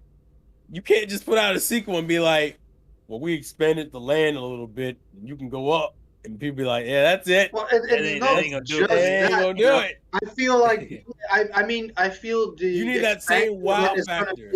Like the stuff that I've always said that I wanted Breath of the Wild to have, like dungeons are going to be there and they're going to change massive stuff. I'm expecting to be able to go underwater and for it to have caves and that kind of stuff. And I feel just those elements, if you combine it with what the original Breath of the Wild had, that's going to make it that much bigger. I'm not expecting like a whole different world and like 500 new mechanics. You say that, but if you get all those things that you expect, dungeons and you're like, all right, cool, they did that. You're gonna still want that wow. What is gonna give me that wow with this game? Like the physics engine gave me the wow. I feel the sky stuff is gonna give you that wow. No. It's gotta be shit you haven't seen in the trailer. Because what's the coolest shit about Breath of the Wild? I'm sure there's a lot we haven't seen. Yeah, the shit we haven't seen in the trailer is the coolest shit that was in Breath of the Wild. Right. Just the fucking weather mechanics and some of the fucking physics manipulation you can do. We didn't understand any of that shit. Like we had no understanding of it watching trailers. If we come back and Breath of the Wild 2 comes out and we're like, what's the greatest thing about Breath of the Wild 2? Oh, it's the shit we saw in the trailer. I'm like, no, that you fucked up. Yeah, you fucked up. You gotta do more than that. What the hell is this? Was that Zero Dawn? Yeah, they don't have one with Forbidden West. Not yet. Not yet. Give it some time. They're still waiting for people to stop falling through the floor in Forbidden West. This is just an I wanted to example. say that real quick. We've been talking about this, but there's been devs on Twitter from Ubisoft and from the Horizon team, one of the Quest guys. Sorry. Hating on Elden Ring, saying they don't know why it got 9s and 10s when they feel like their game was clearly better. They've been getting completely roasted. Really? Yeah, it's embarrassing. Like, you're you're supposed to be more professional than you're actual developers of these games. And I won't even get in what Jaffe said. He's a stupid every fucking. week. Jaffe, he's after just that Metroid, clickbait. after that Metroid debacle, I don't trust anything Jaffe I don't know if he says. just I just think he has a. No, I think there's a he's reason why he's contrarian. not developing games anymore. No, and he's it's that stupid. part of his personality. That Oh, they stupid? Yeah, I got it. is why he's out. Yeah. This Horizon I shit's funny. don't think it's clickbait. I don't think it's just clickbait. I think it's a It was flaw so in his funny because personality. it was so funny because people talked all this cool shit about Horizon, Yeah. and then when I played it recently, I was like, it's a Bruh. good game. Like the core gameplay of Horizon is great. Yeah, if Everything you else don't try to around do it- this stuff, the illusion of look at this. Even the sequel, the water looks great, but you shoot an arrow in it and it looks fucking barely reacts. And you're talking about a 5-year-old Remember you game, could, a like- Wii U game, is still just completely. I hate the outdoing. water in this game. I hate You the could water like in this game. chop down a tree in Breath of the Wild, and then you attach like an Octorok stomach to it and use it to float away and shit. Like it's ridiculous. I'm gonna put this in context. It's games like Breath of the Wild that makes me very concerned about how the industry is gonna stack up if Nintendo ever starts pushing the same level of graphics as they do. It changes. Because you're doing this with you're doing this with Wii U hardware essentially Right. in 2017. And That's what I'm saying. I don't Horizon's think like- I don't expect Nintendo to get worse if they get more power. They're just gonna take it to the next step. that Fox fucking shit- Fox. That Fox shit is God, ridiculous. I've seen that firsthand. I'm like, what the fuck? It's just not affecting I the think- water whatsoever. I feel like I saw deer swimming in Breath of the No, Wild, but this maybe whole- not. They do the- disappear if they get stuck in a spot.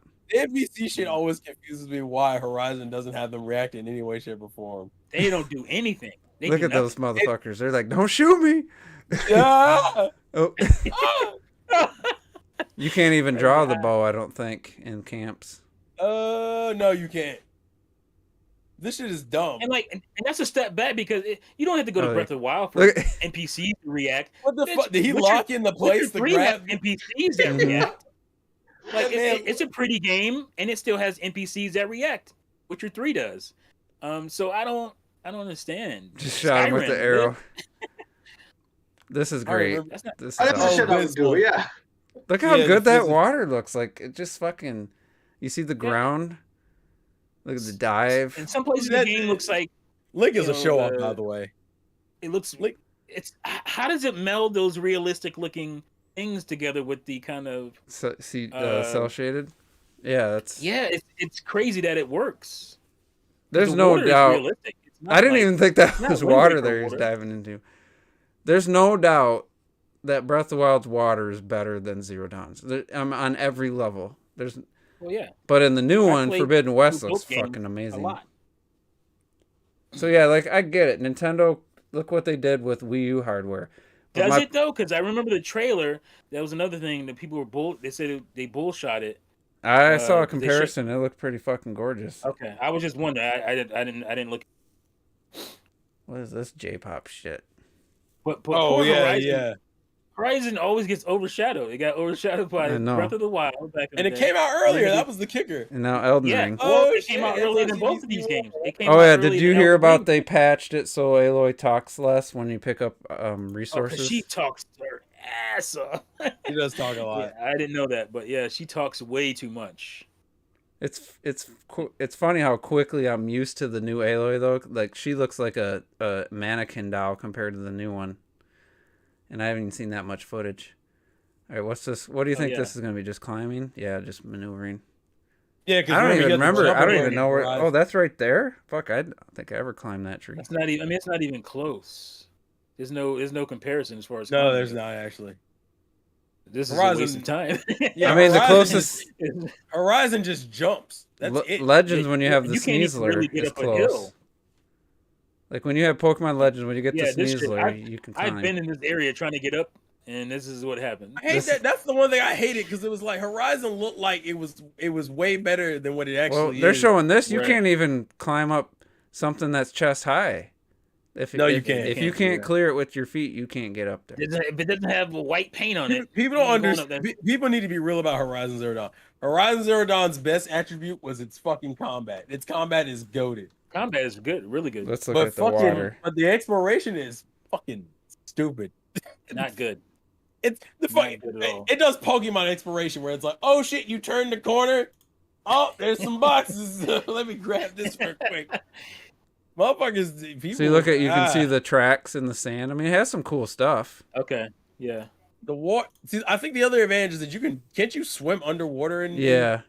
That's every fucking game added a glider after Breath of the Wild, man. That is kind of funny. That is kind of funny. The water looks a little funky there, but at least she's making. It looks better watching it at 60 compared to the stream. No, I mean this looks fine. No, it looks good. Yeah, I don't have any problems with this. That's good looking water. Yeah, ripple effects. Just look at I forget what that's called when it cascades the wake. No, the shadow. She's sure walking fast through that water. The shadow of the sunlight. That looks good. Onto the bottom of the sand. Oh, she struggles now. Oh yeah, versus where she just died. Even though her body's clipping into the ground there. Wow. Why did give her like? She still gets like GTA deaths. That's what cracks me. Yeah. Can you dive? So can you dive in? That looks cool. Can you? That looks nice. Oh, that's some good looking water right there. Pretty. It's a good looking game. Like that actually has proper looking water physics. Footprints under the water. That's cool. You know, this is small stuff that doesn't really change anything, but it's still a nice detail that people complained about was missing from the first game. Yeah. Yeah. I mean, that was kind of the difference. I'm for that stuff. Like, I'm not mad at that. Ooh, she shakes off water. While she's still in it. Get out and it'd be completely dry. That's my favorite thing about you dick. I see what you're doing. Well, look at that bird floating. Look at that. Did you see the bird floating? I'm just trying to be objective, Retro. That's all I'm trying to do right now. Oops. Listen, she found a secret tunnel and she's fucking. Look at this bird. Look at the bird hovering. Arrows float now. Let's see. They learned something. Oh shit! Can you pick it back up? Probably not. Pick it up. Can you pick it up? Well, that's Retro. I bet you that only came from those comparisons. It's only because they clearly watched those videos. Mm-hmm.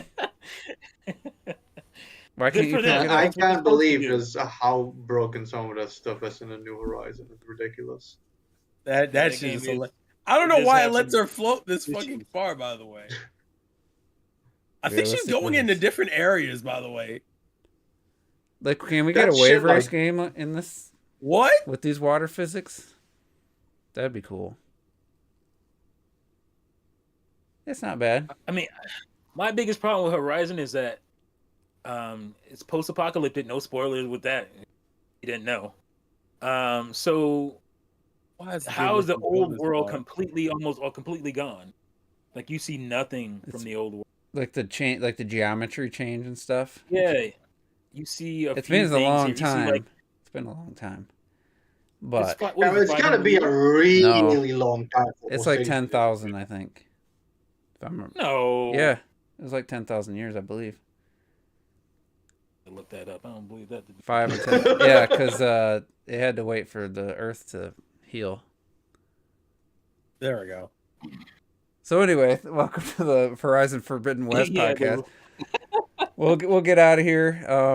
Yeah. Oh, Charles streaming something. What are you streaming? He's showing the good parts of the game. Oh. Yeah, some of this stuff I feel like they're the people who look for the exploits. Nah, you don't even need to look for that stuff. No, I can kind of tell by how they react that they're looking for it. That's how, for me, that's how I see some of this stuff. It's 1,000 years. It was 1,000? I thought it was way more than that. It was roughly 30, 40. See, I feel like that guy is looking for this stuff. 4,000 is not enough for entire. Everything to be completely gone, like. So. Jesus Christ! But this shit happened in something. I guess there on was Switch. bombings and shit. It was. This Happened happened in where? a Switch game where you could fall through the ground. I forget which game it was. The only game I knew of that you could do that in is SpongeBob, and that shit was hilarious. That happened to me in. Why? I don't understand why the fucking kill area under the damn ground is Watch this Dogs, low. the first one, the first Watch Dogs, and was the Well, dude did this in Breath of the Wild. Uncharted it happened to me in. I'll show you. Breath of the Wild had. He just jumped at where two pieces of geometry met, and he went through it, and he showed that there was like an area. Some people they dig for that stuff and they find it, but Horizon has you barely have to dig for it. Some though. of That's the Horizons, I would say it's half and half. Some of them you can just glitch through. When Some of somebody's the way they react is how I judge that. If they look like they just start running around like that's what they were trying to do versus somebody. If it happened to me, I'd just put my control down. What the fuck? You know, like the way they just keep running like they were expecting it to happen. I recorded it. I will say some of them are just those games. Some of these you Horizon, can't avoid. Like even here's a good example of one you literally cannot avoid. Watch Dogs, I was just like, I just jumped out of the boat and fell through the goddamn water. I just landed under the water. Well, here's one you cannot avoid at all.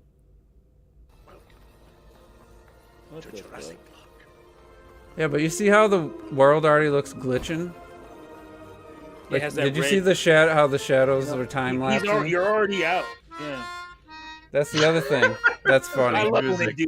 I love the fucking harmonica. That's the other thing. You can get games in a glitch state and then go fuck around. Like harmonica. Jurassic Park. Jurassic Park shit has me dying every time. What is wrong with? Some of these are just kind of ridiculous. Yeah, that's man, right through. Damn. Listen, if I'm walking up an incline and I walk right through the grass, I don't think that's me looking for it. I mean, that means fault. No. Yeah, that's the one in Breath of the Wild. He's like triggering, like switching items as he's jumping, and he ends up through the wall. Forcing glitches. That's how they do speed runs. I get the fuck out of the ground. I'm like, what's going on? You don't get out of that shit. You got to just try to die. You got to jump off the edge and kill yourself. That's literally what you have to do. Sometimes that doesn't work. You just kind of. I don't understand this Running Man feet thing that happens there. She's like, that's definitely a glitch that happens. I've seen it happen in multiple. He had his DualSense microphone on. The audio glitches were the worst. Well, he has the microphone on the controller. Damn. Fucking catapult that bitch. She's like, what? I'm not playing the game anymore. And some of these I've seen some. Oh no! I've seen a couple that people doing this shit, one. I've seen that. Yeah. That's happened to me. What do we do?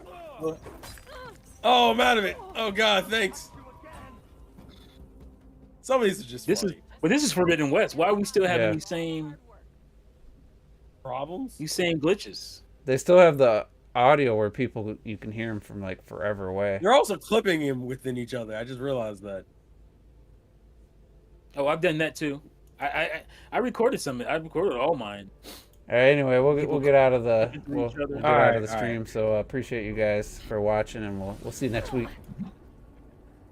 Chibi Robo. I hate you so bad.